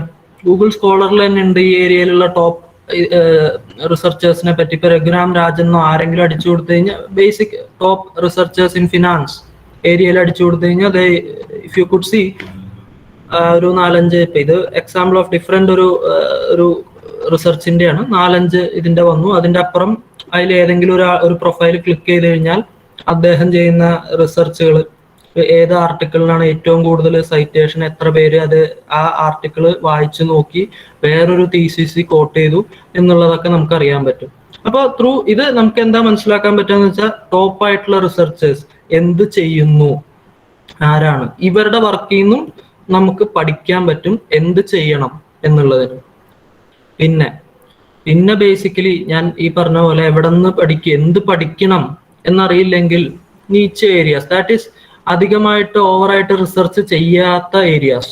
ഫോർ എക്സാമ്പിൾ എന്റർപ്രണർഷിപ്പ് ഡെവലപ്മെന്റ് അല്ലെങ്കിൽ ടൂറിസം ആൻഡ് ഹോസ്പിറ്റാലിറ്റി സെക്ടറിലൊക്കെ ആണെങ്കിൽ, ഇപ്പൊ നിങ്ങളുടെ ആലപ്പുഴ പോലത്തെ ഒരു സ്ഥലം പഠിക്കുകയാണെങ്കിൽ തന്നെ വളരെയധികം ടൂറിസം സ്കോപ്പുള്ള ഒരു സ്ഥലമാണ്. അവിടെ ഗവൺമെന്റിന്റെ ടൂറിസം പോളിസി അനലൈസ് ചെയ്യാം നിങ്ങൾക്ക് വേണമെങ്കിൽ. അതല്ലെങ്കിൽ വി ക്യാൻ സി, അതായത് മാനേജിങ് ഓഫ് മെഗാ ഇവന്റ്സോ സ്പോർട്സ് ഇവന്റ്സ് അതെങ്ങനെ ഉണ്ടാവും എന്നുള്ളത് നിങ്ങൾക്ക് പഠിക്കാം, അതിന്റെ ഫീസിബിലിറ്റി പഠിക്കാം. അതല്ലെങ്കിൽ what is a local economic development എന്നുള്ളത്. അങ്ങനെ പല areas which are not very studied upon but very important ആയിട്ടുള്ള കാര്യങ്ങളാണ് അങ്ങനെയുള്ള പഠിക്കുന്നത്. That is something we do for the society also, അത് ബെനിഫിറ്റ് ചെയ്യും. അങ്ങനെയുള്ള പല ഏരിയാസ്. അതല്ലെങ്കിൽ ഓൺടർപ്രണർഷിപ്പിന്റെ കേസിലാണെങ്കിൽ തന്നെ നമുക്ക് ഫാമിലി ബിസിനസ്സുകൾ, ഇന്ത്യയിൽ ഒരുപാട് ഫാമിലി ബിസിനസ്സുകളാണുള്ളത്, അവരെ പറ്റി പഠിക്കാം. നിങ്ങൾക്ക് എന്തായാലും ഓൺടർപ്രണർഷിപ്പ് എന്നുള്ളൊരു പേപ്പർ ഉണ്ടാവും. അത് റിലേറ്റഡ് ആയിട്ട് നിങ്ങൾ പലതും പഠിച്ചതെന്ന് തന്നെ അഗ്രേറിയൻ ഫാർമിംഗ് ലെവലിലുള്ള മിക്ക ആൾക്കാർ അവരുടെ ഓൺടർപ്രണർഷിപ്പ് അവരുടെ ഇടയിലുള്ളത് അത് പഠിക്കാം. ഇപ്പോൾ ഫീമെയിൽസ് പലരും പുതിയ ബിസിനസ് സ്റ്റാർട്ട് ചെയ്യുന്നുണ്ട്, അല്ലെങ്കിൽ ഫീമെയിൽ ഓൺടർപ്രണർഷിപ്പിനെ പറ്റി പഠിക്കാം. അല്ലെങ്കിൽ ഓൺടർപ്രണർഷിപ്പ് എഡ്യൂക്കേഷൻ, എത്രമാത്രം എഡ്യൂക്കേഷൻ ഓൺടർപ്രണർഷിപ്പ് എന്ന് പറയുന്ന സബ്ജക്ട്സ് അത് നിങ്ങൾക്ക് പ്രത്യേകിച്ച് ഗ്രാജുവേറ്റ് സ്കൂൾ കോളേജസ് എത്രമാത്രം കൊടുക്കുന്നുണ്ടെന്ന് പഠിക്കാം, അത് എത്രമാത്രം എഫക്റ്റീവ് ആണെന്ന് പഠിക്കാം. ഇങ്ങനെയുള്ള പല areas which are not very over researched as well as very important at the current moment എന്നുള്ളത് നിങ്ങൾ പരമാവധി പഠിക്കാൻ നോക്കുക. സിഗ്നിഫിക്കൻസ്, അതാണ് ഇതിന്റെ മെയിൻ ഇമ്പോർട്ടൻസ്. അങ്ങനെയുള്ള ഒരു ഏരിയയെ മാത്രം പഠിക്കുക.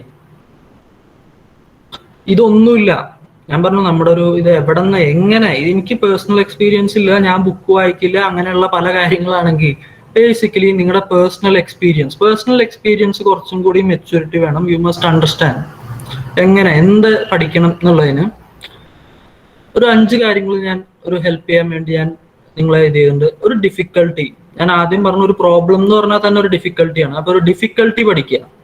ഒരു ഫിനാൻഷ്യൽ ഇൻക്ലൂഷനെ സംബന്ധിച്ചൊരു എക്സാമ്പിൾ പറയുകയാണെങ്കിൽ, ഫിനാൻഷ്യൽ ഇൻക്ലൂഷൻ എന്ന് പറഞ്ഞാൽ ബേസിക്കലി ആക്സസിങ് സേവിങ്സ് അക്കൗണ്ടോ അല്ലെങ്കിൽ ക്രെഡിറ്റോ ഒക്കെ ആക്സസ് ചെയ്യാൻ പറ്റുന്ന ഒരു സംഭവം ഫിനാൻഷ്യൽ ഇൻക്ലൂഷൻ. അത്രയും മനസ്സിലായത്. ഫിനാൻഷ്യൽ ഇൻക്ലൂഷനെ പറ്റി the difficulty in approaching bank, അത് വളരെയധികം പറഞ്ഞിട്ടുള്ള ഒരു കേസാണ്, പ്രത്യേകിച്ച് റൂറൽ ഏരിയാസിൽ. അപ്പോൾ ആ ഡിഫിക്കൽട്ടിയെ പറ്റി പഠിക്കുക. Whether online or mobile banking അത് ഓവർകം ചെയ്യാൻ ഹെൽപ്പ് ചെയ്തോ, ഗൂഗിൾ പേ അല്ലെങ്കിൽ ഫെഡ് ബാങ്ക്, ഇപ്പോൾ ഫെഡ് നെറ്റ് ഉണ്ട്, ഫെഡറൽ ബാങ്കിന്റെ ആപ്പ്, അങ്ങനെയുള്ള ഇത് ഡിഫിക്കൽട്ടി ബാങ്കിൽ അപ്രോച്ച് ചെയ്യാനുള്ള ആ ഒരു ഡിഫിക്കൽട്ടി കുറച്ചുണ്ടാവും തീർച്ചയായിട്ടും. പക്ഷെ ഇതൊരു എക്സാമ്പിൾസ് ആണ്, ഇത് പഠിക്കണമെന്നല്ല. ഇതേപോലത്തെ കാര്യങ്ങൾ പഠിക്കുക. ഇതൊക്കെ പലപ്പോഴും റിസർച്ച് ചെയ്യപ്പെട്ടിട്ടുള്ള കാര്യങ്ങളാണ്. ബട്ട് ഒരു കാര്യമുണ്ട്, എത്രമാത്രം പേയ്മെന്റ് വാലറ്റ്സ്, ഇപ്പൊ പുതിയതായിട്ടുള്ള Paytm, അതും റിസർച്ച് കുറെ ചെയ്തു തുടങ്ങി. ബട്ട് ഈ ഫോൺ പേ പോലത്തെ പല കാര്യങ്ങളും ഓവറായിട്ടില്ല. ഇപ്പോഴും നിങ്ങൾക്ക് പഠിക്കാവുന്ന കാര്യം, എത്രമാത്രം ഓവർ ട്രഡീഷണൽ ആപ്സോ അല്ലെങ്കിൽ ഓൺലൈൻ ബാങ്കിങ്ങിന് കൺസിഡർ ചെയ്യുമ്പോൾ അത് ഹെൽപ്പ് ചെയ്തു. അല്ലെങ്കിൽ കണ്ടീഷൻ, ഫിനാൻഷ്യൽ കണ്ടീഷൻ, ആൾക്കാരുടെ കയ്യിൽ പൈസ ഇല്ല, not enough money to save, അതെങ്ങനെ ഓവർകം ചെയ്തു? By providing more job. അത് എത്രമാത്രം പറ്റും? ഉദാഹരണത്തിന് ഈ മഹാത്മാഗാന്ധി റൂറൽ, അതായത് എംപ്ലോയ്മെന്റ് ഗ്യാരണ്ടി ആക്ട് ഒക്കെ പ്രകാരം ആൾക്കാർക്ക് 100 ദിവസത്തെ എംപ്ലോയ്മെന്റ് കൊടുക്കും. അത് ഡിസ്കണ്ടിന്യൂ ചെയ്യണോ വേണ്ടയോ? How much it is effective? അത് എത്രമാത്രം ഫിനാൻഷ്യൽ കണ്ടീഷൻ അവർക്കൊരു ലൈവ്ലിഹുഡ് കൊടുക്കാൻ സാധിച്ചു എന്നുള്ള പോലത്തെ കാര്യങ്ങൾ നമുക്ക് റിസർച്ച് ചെയ്യാം വേണമെങ്കിൽ. അപ്പാർട്ട് ഫ്രം ദാറ്റ്, ഞാൻ പറഞ്ഞ പോലെ ഒരു ഗ്യാപ്പ് എന്ന് പറഞ്ഞാൽ, ഞാൻ ലിറ്ററേച്ചറിൽ വായിച്ചപ്പോൾ ഒരു കാര്യം ശ്രദ്ധിച്ചത്, അധികം studies how much market share does native payment solution wallet such as, നിങ്ങൾക്ക് എല്ലാവർക്കും Paytm, ഫോൺ പേ പലതും ഉണ്ടാവും. ഹൗ മച്ച് നേറ്റീവ്, Paytm പോലത്തെ എന്താണ്, Paytm it's an Indian company, have over multinational such as Google Pay പോലത്തെ എത്രമാത്രം മാർക്കറ്റ് ഷെയർ ഉണ്ട്? അത് അധികം ഡാറ്റ കിട്ടിയിട്ടില്ല. അത് നിങ്ങൾക്ക് ചെയ്യാനും ബുദ്ധിമുട്ടാണ്. ഹയർ ലെവലിൽ മാത്രം അതിൻ്റെ ഒരു ഡാറ്റ അനലൈസ് ചെയ്യാൻ പറ്റില്ല, എത്രമാത്രം ആ ഒരു കമ്പനി കോൺട്രിബ്യൂട്ട് ചെയ്തു എന്നൊക്കെ ഉള്ളത്. ബട്ട് ഒരു എക്സാമ്പിൾ എന്ന ലെവലിൽ ഇതേപോലത്തെ പല ആസ്പെക്ട്സും പഠിക്കാൻ നിങ്ങൾക്ക് ശ്രമിക്കാം. ആ തിയറി ദാറ്റ് റിക്വയർസ്, നിങ്ങൾ പല തിയറീസും പഠിച്ചിട്ടുണ്ടാവും നിങ്ങളുടെ ഗ്രാജുവേഷൻ ലെവലിൽ. ഒരു ഞാൻ ശ്രദ്ധിച്ചൊരു കാര്യം, നമ്മൾ പലപ്പോഴും ഫിനാൻഷ്യൽ ഇൻക്ലൂഷന് നമ്മൾ പലപ്പോഴും അവർക്ക് ബാങ്ക് അക്കൗണ്ട്സ് ഓഫർ ചെയ്യുന്നുണ്ട്. ഇപ്പോൾ ഒരു എക്സാമ്പിൾ പറയുകയാണെങ്കിൽ പ്രൈം മിനിസ്റ്റർ ജൻധൻ യോജന എന്നുള്ളൊരു അക്കൗണ്ട് ഓഫർ ചെയ്യുന്നുണ്ട്. അത് എത്രമാത്രം അവരെ ഇൻഫോർമലായിട്ട് ക്രെഡിറ്റ് എടുക്കാതിരിക്കാൻ ഹെൽപ്പ് ചെയ്തു? തിയറിയിൽ നമ്മൾ പഠിക്കുമ്പോൾ can formal financial intermediation through prime minister Jan Dhan Yojana etcetera substitute informal financial intermediation എന്നുള്ള തിയറി, അത് തിയറിയിലേക്ക്. അപ്പൊ അതിൽ നിന്ന് നമ്മൾ പറയാ ബേസിക്കലി ഇപ്പൊ അത് പറ്റണില്ലെങ്കിൽ formal financial intermediation it can only complement informal financial. അതൊരു തിയററ്റിക്കൽ സ്റ്റഡിയാണ്. അങ്ങനെയുള്ള സ്റ്റഡി പഠിക്കുക. അതല്ലെങ്കിൽ ബോഡി ഓഫ്, അതായത് ഈ ക്രിപ്റ്റോ കറൻസി, ബിറ്റ്കോയിനൊക്കെ പറ്റി ഒരുപാട് റിസർച്ച് ചെയ്യപ്പെടുന്നുണ്ട്. One of the first countries to officially produce അല്ലെങ്കിൽ ഇൻട്രൊഡ്യൂസ് ബിറ്റ്കോയിൻ എന്നുള്ളത് സോവറിൻ ആയിട്ടുള്ള മാർഷൽ ഐലൻഡ്സ് ആണ്. അവർ സോവറിൻ എന്ന് പറയുന്ന ക്രിപ്റ്റോ കറൻസി ഇൻട്രൊഡ്യൂസ് ചെയ്തു. ഇന്ത്യ പോലത്തെ കൺട്രി ക്രിപ്റ്റോ കറൻസി ഇൻട്രൊഡ്യൂസ് ചെയ്യാനുള്ള വെർജിലാണ്. അപ്പൊ ആ ഒരു എക്സ്പീരിയൻസ് എന്താണ്, അവരുടെ എക്സ്പീരിയൻസ്, അത് ഇവിടെ നമുക്ക് എങ്ങനെ മാത്രം അത് എഫക്ട്, അത് നമുക്ക് പഠിക്കാം. അങ്ങനെയുള്ള കാര്യം റിസർച്ച്, അതൊക്കെ ഒരു ഹയർ ലെവലിലാണ്. പക്ഷെ അതും നമുക്ക് പഠിക്കാം. നമ്മൾ പഠിക്കുമ്പോൾ കുറച്ചും കൂടിയും ഗ്ലോബലായിട്ട് പഠിക്കുക. ലോക്കലായിട്ട് നിങ്ങൾ പ്രൊജക്ട് ചെയ്യാം, പക്ഷെ ഗ്ലോബലായിട്ട് അറിഞ്ഞിരിക്കുക. അതിന് വേണ്ടിയിട്ടാണ് ഇത്രയും ഗ്ലോബലായിട്ട് പോകുന്നത്. എത്രമാത്രം പറ്റിയെന്നറിയില്ല, എന്നാലും ദാറ്റ് ഈസ് ഇറ്റ്. അപ്പൊ ഈ പറയുന്ന എല്ലാ experience, if I could say, basically നിങ്ങൾക്ക് ഫ്രം യുവർ പേഴ്സണൽ എക്സ്പീരിയൻസ് ഞാൻ എങ്ങനെയാണെന്ന് ഹെൽപ്പ് ചെയ്തു. ബൈ അറ്റൻഡിങ് ദ വർക്ക്ഷോപ്പ്, ഇപ്പോഴത്തെ പോലത്തെ ഒരു വർക്ക്ഷോപ്പിൽ നിന്ന് നിങ്ങൾക്ക് ഹെൽപ്ഫുൾ ആയിട്ടുണ്ടാവും. ബൈ അവർ ഡിസ്കഷൻസ് നമുക്ക് പറ്റും. By reading literature, journals etcetera. ജേർണൽസിനെ പറ്റി എവിടെ നിന്ന് കിട്ടും എന്ന് പറഞ്ഞാൽ പല ഡാറ്റാബേസിൽ നിന്ന് കിട്ടും ജേർണൽസ്. ഏത് ഡാറ്റാബേസിൽ പറയുന്ന പോലെ ഡാറ്റാബേസ് പലപ്പോഴും ആക്സസ് ചെയ്യാൻ ബുദ്ധിമുട്ടായതുകൊണ്ട് സെർച്ച് എഞ്ചിനായിട്ടുള്ള ഗൂഗിൾ സ്കോളറിൽ നോക്കുക. ഇമ്പോർട്ടൻ്റ് ആയിട്ടുള്ള ജേർണൽസ്, പബ്ലിക്കേഷൻസ് മാത്രം വായിച്ചു നോക്കുക. പലതും പെയ്ഡ് ആയിരിക്കും, അതല്ലാണ്ട് ഓപ്പൺ ആക്സസ് പബ്ലിക്കേഷൻസും ഉണ്ടാവും. ഗൂഗിൾ സ്കോളറിൽ ജസ്റ്റ് നോക്കുക, ഫ്രീ ആയിട്ടുള്ളതും ഉണ്ടാവും, PDF വേർഷൻസ്. ടോപ്പ് റിസർച്ചേഴ്സ് ചെയ്യുന്ന കാര്യങ്ങളും നോക്കുക. പിന്നെ അധികം റിസർച്ച് ചെയ്യാത്ത ഏരിയാസ് അത് കണ്ടുപിടിച്ചിട്ട് ആ ഏരിയാസിൽ, സിഗ്നിഫിക്കൻ്റ് ആയിട്ടുള്ള ഏരിയാസിൽ മാത്രം റിസർച്ച് ചെയ്യുക. അപ്പോൾ from all this you can find a research problem. ഇനി we come to the most next important thing എവിടെ നിന്നാണെന്ന് നിങ്ങൾ ഞാനൊരു ഓവർവ്യൂ പറഞ്ഞു തന്നു. How it what is a problem അല്ലെങ്കിൽ ഹൗ ഡു യു എങ്ങനെയായിരുന്നു ഒരു എക്സാമ്പിൾ ഞാൻ കാണിച്ചു തന്നു സ്റ്റേറ്റ് ചെയ്തത്. അതല്ലാണ്ട് എവിടെ നിന്ന് വേറെ ഡു യു ഗെറ്റ് ഈ പറയുന്ന പോലെ റിസർച്ച് പ്രോബ്ലം എന്നുള്ളതിനും I made an attempt. The next thing is എങ്ങനെ അത് ഫ്രെയിം ചെയ്യും. പ്രോബ്ലം കണ്ടുപിടിച്ചു, ഇപ്പൊ ഈ പറയുന്ന ഇത്രയും പല പല പ്രോബ്ലംസിനെ പറ്റി സംസാരിച്ചു. ഇപ്പൊ ഈ ഫിനാൻഷ്യൽ ഇൻക്ലൂഷനോ അല്ലെങ്കിൽ പല ഗ്യാപ്പ് ഉണ്ട്, അധികം പഠിച്ചിട്ടില്ല ആൾക്കാർ ലിറ്ററേച്ചറിൽ, അങ്ങനെ പല കാര്യങ്ങളും പഠിച്ചു. ഇനി അതെങ്ങനെ ഫോർമുലേറ്റ് ചെയ്യും, അതാണ് ദ ടോപ്പിക്. അതിനെയാണ് നമ്മൾ ഈ പ്രോബ്ലം അത് സ്റ്റേറ്റ് ചെയ്യണം കറക്റ്റായിട്ട്. കാരണം പ്രോബ്ലം നിങ്ങൾക്ക് അറിയാം, പലപ്പോഴും നമ്മൾ ഫേസ് ചെയ്യുന്ന ഏറ്റവും വലിയ ടാസ്ക് അല്ലെങ്കിൽ ഒരു പ്രോബ്ലം ഞങ്ങൾ തന്നെ ഫേസ് ചെയ്യുന്ന ഒരു ഇഷ്യൂ എന്ന് പറഞ്ഞാൽ നമുക്ക് പ്രോബ്ലം അറിയാം, പക്ഷെ അത് സ്റ്റേറ്റ് ചെയ്യാൻ എത്രമാത്രം നമ്മൾ എഴുതുമ്പോൾ അത് ക്ലാരിറ്റിയോടുകൂടി മറ്റൊരാൾക്ക് മനസ്സിലാക്കാൻ പറ്റും എന്നുള്ളത് പലപ്പോഴും ക്വസ്റ്റ്യനബിൾ ആണ്. അതുകൊണ്ട് തന്നെ പ്രോബ്ലം സ്റ്റേറ്റ്മെന്റ് വളരെ ഇമ്പോർട്ടൻ്റ് ആണ്. അതാണ് നിങ്ങൾ അറിയോ ഇല്ലയോ എന്നുള്ളത് ആഫ്റ്റർ ഓൾ ഇവാലുവേറ്റ് ചെയ്യുക. അങ്ങനെയാണെങ്കിൽ what is a problem statement? Basically ഒരു പ്രോബ്ലം സ്റ്റേറ്റ്മെന്റ് എന്ന് പറഞ്ഞാൽ ഇറ്റ് എന്തിനു വേണ്ടിയിട്ടാണ്? ടു ഇൻട്രൊഡ്യൂസ് ദ റീഡർ, ഞാനാണ് വായിക്കണമെങ്കിൽ എന്നെ, the significance of the topic. അത് സിഗ്നിഫിക്കൻ്റ് ആണ്, അതാണ് മെയിൻ ആയിട്ടുള്ള ഒരു കാര്യം. അത് കഴിഞ്ഞിട്ട് എന്താണ്? ബേസിക്കലി ഇൻട്രൊഡ്യൂസ് ചെയ്യുക ഇത് ഒരു സിഗ്നിഫിക്കൻറ്റ് ടോപ്പിക് ആണെന്ന്. രണ്ടാമത് ബേസിക്കലി ആ ഒരു പ്രോബ്ലം നമ്മൾ ഐഡന്റിഫൈ ചെയ്ത ആ ഒരു സോഷ്യൽ ഇഷ്യൂ അതൊരു പെർട്ടിക്കുലർ ആയിട്ടുള്ള കോൺസെപ്റ്റിൽ നമ്മൾ ഡിഫൈൻ ചെയ്യുക, അത് റൈറ്റ് ചെയ്യുക, അത് തന്നെ ഫോർമുലേറ്റ് ചെയ്യുക. ഒരു ഫ്രെയിം വർക്കിന്റെ ഉള്ളിൽ മാത്രമേ കാണിക്കാൻ പാടൂ. ഒരു പ്രോബ്ലം വേഗമായിട്ടുള്ള ഒരു പ്രോബ്ലം ഉണ്ടോ, അല്ലാത്തൊരു പ്രോബ്ലം ഉണ്ടോ. ബേസിക്കലി ഒരു പ്രോബ്ലം നമ്മൾ സ്റ്റേറ്റ് ചെയ്യുമ്പോൾ കറക്റ്റ് ആയിട്ടുള്ള ഒരു ഫ്രെയിം വർക്ക്, എന്താ പഠിക്കണേ, when, where, what, how many, ഈ ഒരു ഡീറ്റെയിൽഡ് ആയിട്ടുള്ള രീതിയിൽ വേണം നിങ്ങളൊരു പ്രോബ്ലം എഴുതാൻ വേണ്ടിയിട്ട്. ഇതൊക്കെ ഒരു ഇൻസൈറ്റ്സ് ആണ് ഞാൻ മനസ്സിലാക്കിയതിൽ വെച്ച്. ഇതൊരു തിയറട്ടിക്കൽ ഒരു ഇതൊന്നുമല്ല. ബേസിക്കലി ഞാൻ ലിറ്ററേച്ചറിൽ വായിച്ചപ്പോൾ കണ്ടെങ്കിൽ ഇപ്പൊ ഒരു എക്സാമ്പിൾ നോക്കുക. Maruti Suzuki on September 3, 2021 recalled 181,754 products car sold in India to inspect possible defects in model manufactured between May 2018 to October 2020. ഈ ഒരു ന്യൂസ് കണ്ടു. ഇതിൽ നമ്മൾ ശ്രദ്ധിച്ചറിയാം, when did this happen? ഇതെന്താ സംഭവം? കാറ്, നമ്മൾ പല കാറുകളും ഈ പറയുന്ന വിറ്റത് കമ്പനി മാരുതി സുസുക്കി വിറ്റ പല കാറുകളും അവർ തിരിച്ചു വിളിച്ചു. ഇതാണ് സംഭവം. ഇതില് when did this happen? September 3. അത് വ്യക്തമാണ്. ആ വെൻ എന്നുള്ളത് മാരുതി സുസുക്കി റീകോൾഡ് എന്ന് മാത്രമാണ് എഴുതണേ, ആ വേർഡ് ഇല്ല എന്ന് വെക്കുക. September 3 മാരുതി സുസുക്കി തുടങ്ങിയപ്പോ മുതൽ പലപ്പോഴായിട്ട് റീകോൾ ചെയ്തിട്ടുണ്ടോ. അപ്പൊ നമുക്കറിയേണ്ടത് എപ്പോഴാ? ആ ഓൺ, വെൻ ഡിഡ് ദിസ്, ആ ഇൻസിഡന്റ് September 3, ക്ലാരിറ്റി, അതാണ് ഞാൻ പറയാം. ദെൻ വേർ, മാരുതി സുസുക്കി ഇന്ത്യയിൽ മാത്രം ഫംഗ്ഷൻ ചെയ്യുന്നതല്ല, അവരുടെ പ്രൊഡക്ട്സ് പല സ്ഥലത്തേക്ക് എക്സ്പോർട്ട് ചെയ്യുന്നുണ്ട്. അപ്പോൾ ഇന്ത്യയിൽ വിറ്റ കാറുകൾ, വേർ, ഇന്ത്യയിൽ. What did happen? Basic car recall ചെയ്തു, അതാണ് സംഭവം. What is it about? And how many of the car were. ഇതൊരു ക്വാണ്ടിറ്റേറ്റീവ് ആയിട്ടുള്ള അനലിറ്റിക്കൽ ആയിട്ടുള്ള പ്രോബ്ലം സ്റ്റേറ്റ്മെന്റ് ആണ്. പല രീതിയിലാണ് പ്രോബ്ലം. ക്വാണ്ടിറ്റേറ്റീവ് റിസർച്ച് ഉണ്ട്, ക്വാളിറ്റേറ്റീവ് ഉണ്ട്. ഇതൊരു ക്വാണ്ടിറ്റേറ്റീവ് ആയിട്ട് നിങ്ങൾക്ക് മനസ്സിലാവാൻ ഒരു എക്സാമ്പിൾ പറഞ്ഞാണ്. ഹൗ മെനി എന്ന് പറഞ്ഞാൽ 181,000 കാർസ് റീകോൾ ചെയ്തു.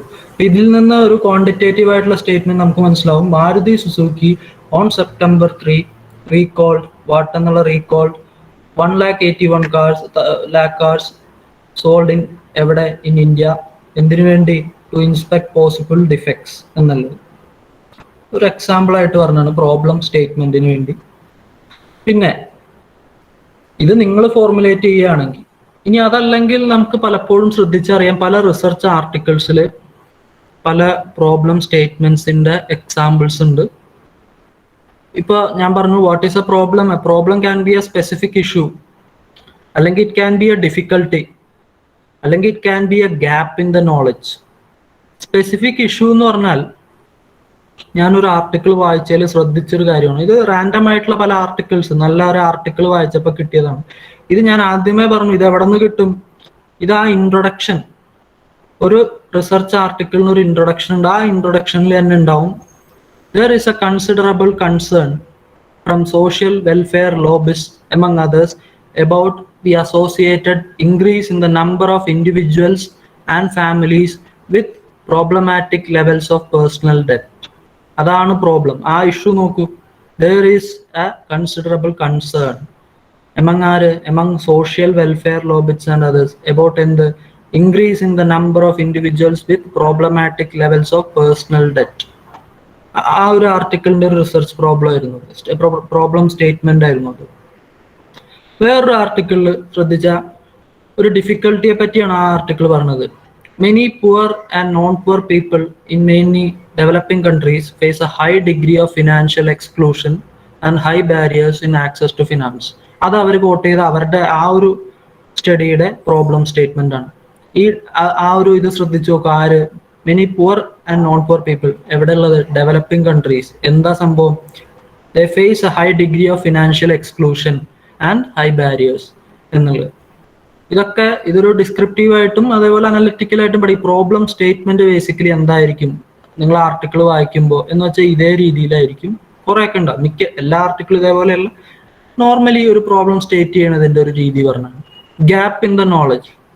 അതിന്റെ ഒരു എക്സാമ്പിൾ നോക്കിയാൽ the role of access to regular credit in the decision to take pawn credit എന്ന് പറഞ്ഞു കഴിഞ്ഞാൽ informal credit has rarely been studied in the literature. ലിറ്ററേച്ചറിൽ ഇതിനു മുമ്പ് പഠിച്ചിട്ടില്ല. അതാണ് ആ നേരത്തെ നമ്മൾ നോക്കുകയാണെങ്കിൽ നീച്ച ഏരിയാസിൽ നോക്കുക അധികം സ്റ്റഡി ചെയ്യാത്ത ഏരിയാസ്.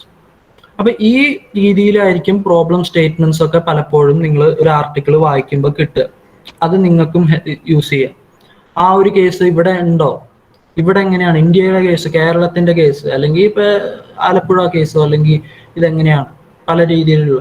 ഇപ്പൊ ആദ്യം തന്നെ ഒരു റിസർച്ച് പ്രോബ്ലം ഐഡന്റിഫൈ ചെയ്യാം. അത് കഴിഞ്ഞിട്ട് പ്രോബ്ലം സ്റ്റേറ്റ്മെന്റ് അത് ഐഡന്റിഫൈ ചെയ്യണതിന്റെ പാർട്ട് തന്നെയാണ് ഇത്. അത് വായിച്ചാൽ മനസ്സിലാവണം ആർട്ടിക്കിളിന്റെ എന്താണ് ഈ സംഭവം എന്നുള്ളത്. പിന്നെ അത് ഫോർമുലേറ്റ് ചെയ്യാനുള്ള കാര്യമാണ് ബേസിക്കലി ഞാൻ നേരത്തെ പറഞ്ഞത്. ഇനി അധികം ഇല്ല, എല്ലാവരും മടുത്തോന്ന് എനിക്കറിയില്ല. എന്തായാലും കുറച്ചും കൂടി ഉള്ളൂ. കുറച്ച് ഇൻട്രസ്റ്റിംഗ് ആക്കാനാണ് ഞാൻ ഈ എക്സാമ്പിൾസ് പറയുന്നത്. കുറെ കൂടുതൽ പറയുന്നുണ്ട്, ബട്ട് ട്രൈ ടു അണ്ടർസ്റ്റാൻഡ്. ഒരു വലിയൊരു ഏരിയ ആണ്, 1 മണിക്കൂർ കൊണ്ട് തീരണമെന്നില്ല. എന്നാലും ഞാനത് ഒരു 10 സ്ലൈഡ് മാക്സിമം ഇനിയുള്ളൂ. ഇതേപോലത്തെ ഒരു സ്ലൈഡ് വെച്ചിട്ടാണ്. ഇനി അടുത്തൊരു കാര്യം, ഫ്രം പ്രോബ്ലം സ്റ്റേറ്റ്മെന്റ് നമ്മൾ സ്റ്റേറ്റ് ചെയ്ത് കഴിഞ്ഞാൽ റിസർച്ച് ക്വസ്റ്റ്യൻസിലേക്ക് എത്തണം. ഈ നേരത്തെ എക്സാമ്പിൾ നോക്കിയാൽ തന്നെ അറിയാം എന്താണ് പ്രോബ്ലം എന്നുള്ളത്. റിസർച്ച് പ്രോബ്ലം കാർ റീകോൾ ചെയ്തു, അത് ജനറൽ ആയിട്ടുള്ള ഒരു കാര്യമാണ്. അതിൽ നിന്ന് സ്റ്റേറ്റ്മെന്റിലേക്ക് കുറച്ചും കൂടിയും സ്പെസിഫിക് ആയി വരികയാണ്.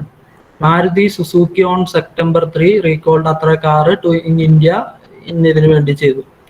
അവിടെ നിന്ന് ഇനി കുറേയും കൂടി സ്പെസിഫിക് ആയിട്ട് അതിൽ തന്നെ എന്താണ് പഠിക്കുന്നത് ഈ കാര്യത്തിൽ?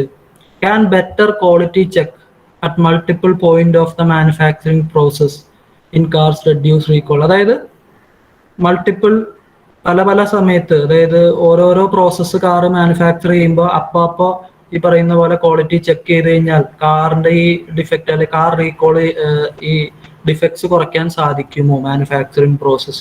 അപ്പോൾ വൺസ് നിങ്ങൾ പ്രോബ്ലം ഐഡന്റിഫൈ ചെയ്തു, അത് കഴിഞ്ഞ് ആ പ്രോബ്ലം സ്റ്റേറ്റ് ചെയ്തു, ഇനി അടുത്തത് പോകേണ്ടത് അവിടെ നിന്ന് നിങ്ങൾ എന്താ പഠിക്കണമെന്നുള്ള ആ റിസർച്ച് ക്വസ്റ്റ്യനിലേക്കേ വരിക. അപ്പൊ ഫ്രം ജനറൽ ടു സ്പെസിഫിക് നിങ്ങൾ പോയിക്കൊണ്ടിരിക്കുക കുറേം കൂടി. അപ്പൊ റിസർച്ച് ക്വസ്റ്റ്യൻ എന്താണ് ശരിക്കും പറഞ്ഞാൽ? റിസർച്ച് ക്വസ്റ്റ്യൻ സിമ്പിൾ ആയിട്ട് പറയുകയാണെങ്കിൽ ഇറ്റ് പ്രൊവൈഡ്സ് എ ഡയറക്ഷൻ. എന്താണ് പഠിക്കുന്നത്? എൻക്വയറി എന്താണ് പഠിക്കുന്നത്? റിസർച്ച് ഒബ്ജക്റ്റീവിലേക്ക് പോകുന്നതിന് മുമ്പുള്ള ഒരു സ്റ്റെപ്പാണ് റിസർച്ച് ക്വസ്റ്റ്യൻ. അത് ബേസിക്കലി അത് റിസർച്ച് ഒബ്ജക്റ്റീവിന്റെ ഡയറക്ഷൻ, നമുക്ക് അത് അച്ചീവ് ചെയ്യാനുള്ള ഡയറക്ഷൻ കിട്ടുന്ന ഒരു സംഭവമാണ് റിസർച്ച് ക്വസ്റ്റ്യൻ എന്നുള്ളത്. ഒരു 2 എക്സാമ്പിൾ നോക്കുക. ഒരു ഗുഡ് റിസർച്ച് ക്വസ്റ്റ്യനും ഉണ്ട്, അതൊരു ക്ലിയർ അല്ലാത്തൊരു റിസർച്ച് ക്വസ്റ്റ്യനും ഉണ്ട്. ഈ ഫസ്റ്റ് റിസർച്ച് ക്വസ്റ്റ്യൻ നോക്കിയാൽ ഡു ജനറൽ എഡ്യൂക്കേഷൻ ടീച്ചേഴ്സ്, അപ്പൊ അതിൽ വ്യക്തമുണ്ട് ആരാണെന്നുള്ളത്. Do general education teachers evaluate ആരെ? സ്റ്റുഡന്റ് ഹോംവർക്ക് ഡിഫറെന്റ് സ്റ്റുഡൻസിനെയാണ്. Homework differently than special education teachers based on 5 criteria. വളരെ കോംപ്രിഹെൻസീവ് ആയിട്ടുള്ള കാര്യമാണ് നമ്മൾ ശ്രദ്ധിച്ചത്. പ്രോബ്ലം വളരെ ക്ലിയർ, അതായത് ഇത് പഠിക്കാൻ വേണ്ടിയിട്ടുള്ളതാണ്. ടാർഗറ്റ് പാർട്ടിസിപ്പൻസ് ആരൊക്കെയാണെന്നുള്ളത് പറയുന്നുണ്ട്.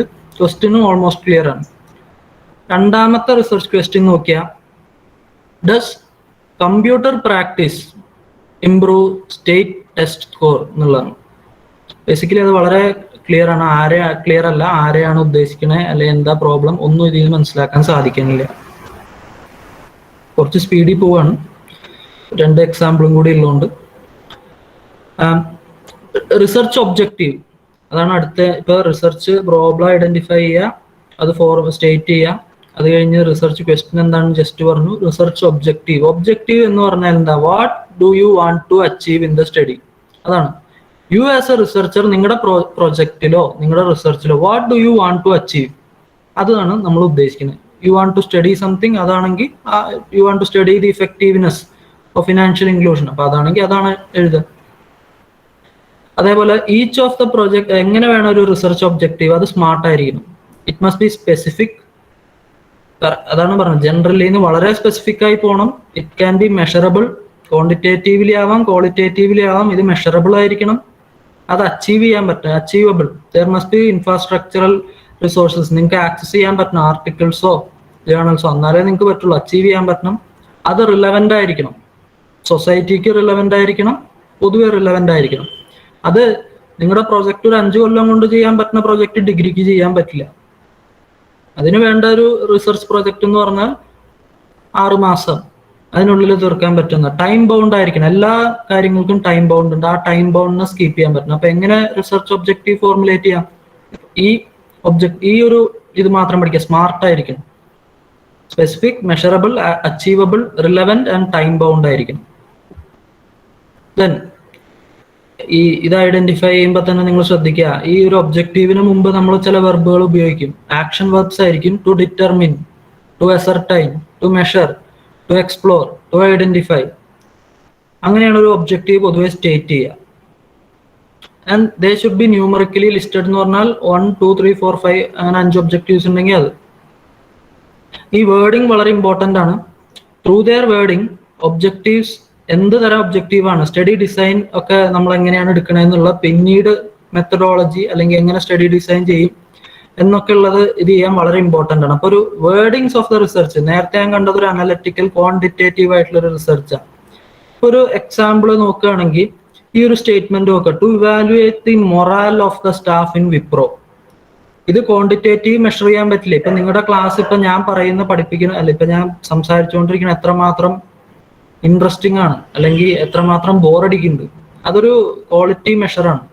അതൊരിക്കലും ഇത്ര ശതമാനം എന്ന് ഒരു പക്ഷെ പറയാൻ പറ്റില്ല. ബേസിക്കലി ആൾക്കാർ ബോറാണ് അല്ലെങ്കിൽ അല്ല, ഇങ്ങനെ പറയാൻ പറ്റുള്ളൂ.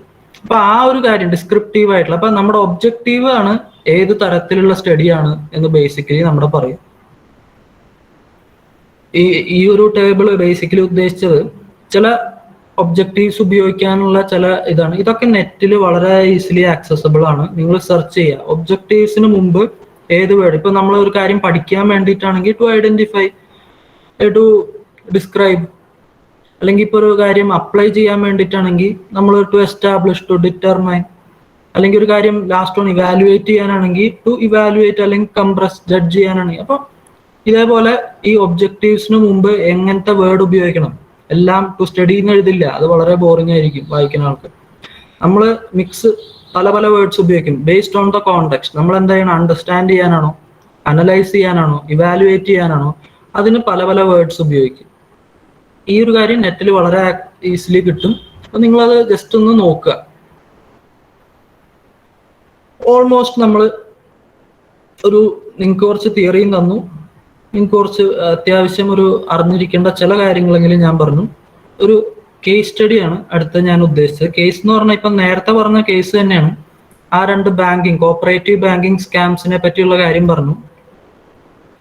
ഇവിടെ ഒരു കാര്യം ശ്രദ്ധിക്കുക. ഇപ്പൊ അടുത്തൊരു പ്രോബ്ലം നിങ്ങൾക്കൊരു ഹെൽപ്പ് ചെയ്യണം, കുറച്ച് ഹയർ ലെവലിലാണെങ്കിൽ നിങ്ങൾ ശ്രദ്ധിക്കുക.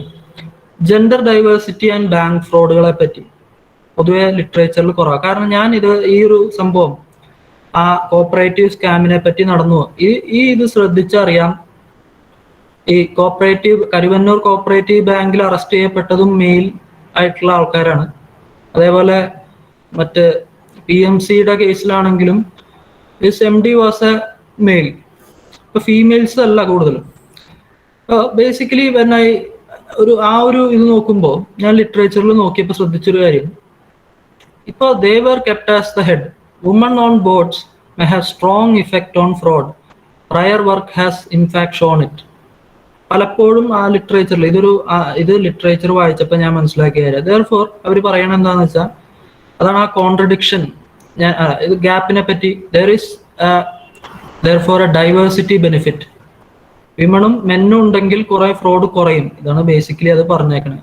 ഇപ്പൊ മെൻ മാത്രമാണ് ബോർഡ് മെമ്പേഴ്സ് എങ്കിൽ പലപ്പോഴും ബാങ്ക് ഫ്രോഡ് കൂടുതലാണ് എന്നുള്ള ചില ലിറ്ററേച്ചറിലെങ്കിലും കോട്ട് ചെയ്തിട്ടുണ്ട്. അപ്പൊ അതിൽ നിന്ന് നമുക്ക് അസ്യൂം, ഞാനൊരു hypothesis I assume banks with more women on their board, ഇപ്പൊ കരുവന്നൂർ ബാങ്കിൽ ഒരു ആണല്ലാണ്ട് ഒരു പെണ്ണായിരുന്നു എങ്കിൽ board member, will they commit less fraud?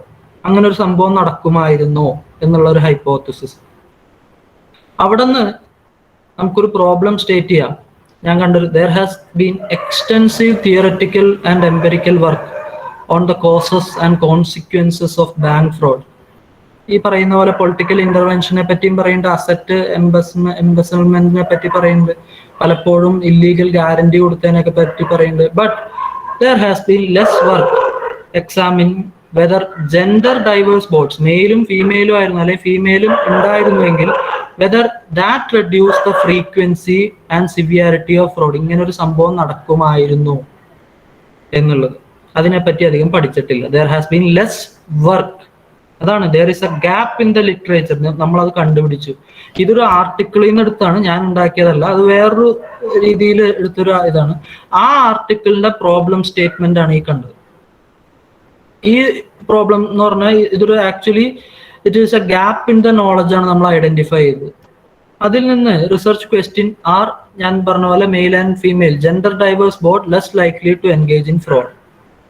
അവരുടെ ഒബ്ജക്റ്റീവ് എന്തായിരുന്നു? അതുകൊണ്ട് അതിൽ നിന്ന് കുറച്ചും കൂടി സ്പെസിഫിക് ആയി, to examine the relationship between the presence of women on board of directors bank boards and bank fraud എന്നുള്ളത്. അതിൽ ചെറിയൊരു തെറ്റ് ഞാൻ ഇതിൽ വന്നിട്ടുണ്ടെന്നുണ്ട്. To examine the relationship between the presence of women on boards of bank and its impact on bank fraud. പക്ഷെ അപ്പോഴാണ് ഞാൻ വേറൊരു ആർട്ടിക്കിൾ കണ്ടത്. ഇതാണ് നമ്മൾ പറയണമെങ്കിൽ പോലും യെസ് ബാങ്ക് കുറച്ചു കാലം മുമ്പ് ഒരു വലിയ ഫ്രോഡ് അവിടെ നടന്നു. അവിടെ പക്ഷെ ആക്ച്വലി അവിടുത്തെ വൺ ഓഫ് ദ ഡയറക്ടേഴ്സ്, ഇതൊക്കെ പേപ്പർ വായിച്ചു ഒക്കെ കുറച്ചും കൂടി ഓവറായിട്ട് നമ്മൾ ശ്രദ്ധിക്കും, അവിടുത്തെ ഫൗണ്ടർ, യെസ് ബാങ്കിന്റെ ഫൗണ്ടർ ആയിരുന്ന Rana Kapoor's daughter was also a director there. അപ്പോ ബട്ട് സ്റ്റിൽ ഫ്രോഡ് ഹാപ്പൻസ്. ആ fraud actually it was something of a 5,000 crore ആയിട്ടുള്ള ഒരു ഫ്രോഡ് ആയിരുന്നു നടന്നിരുന്നത്.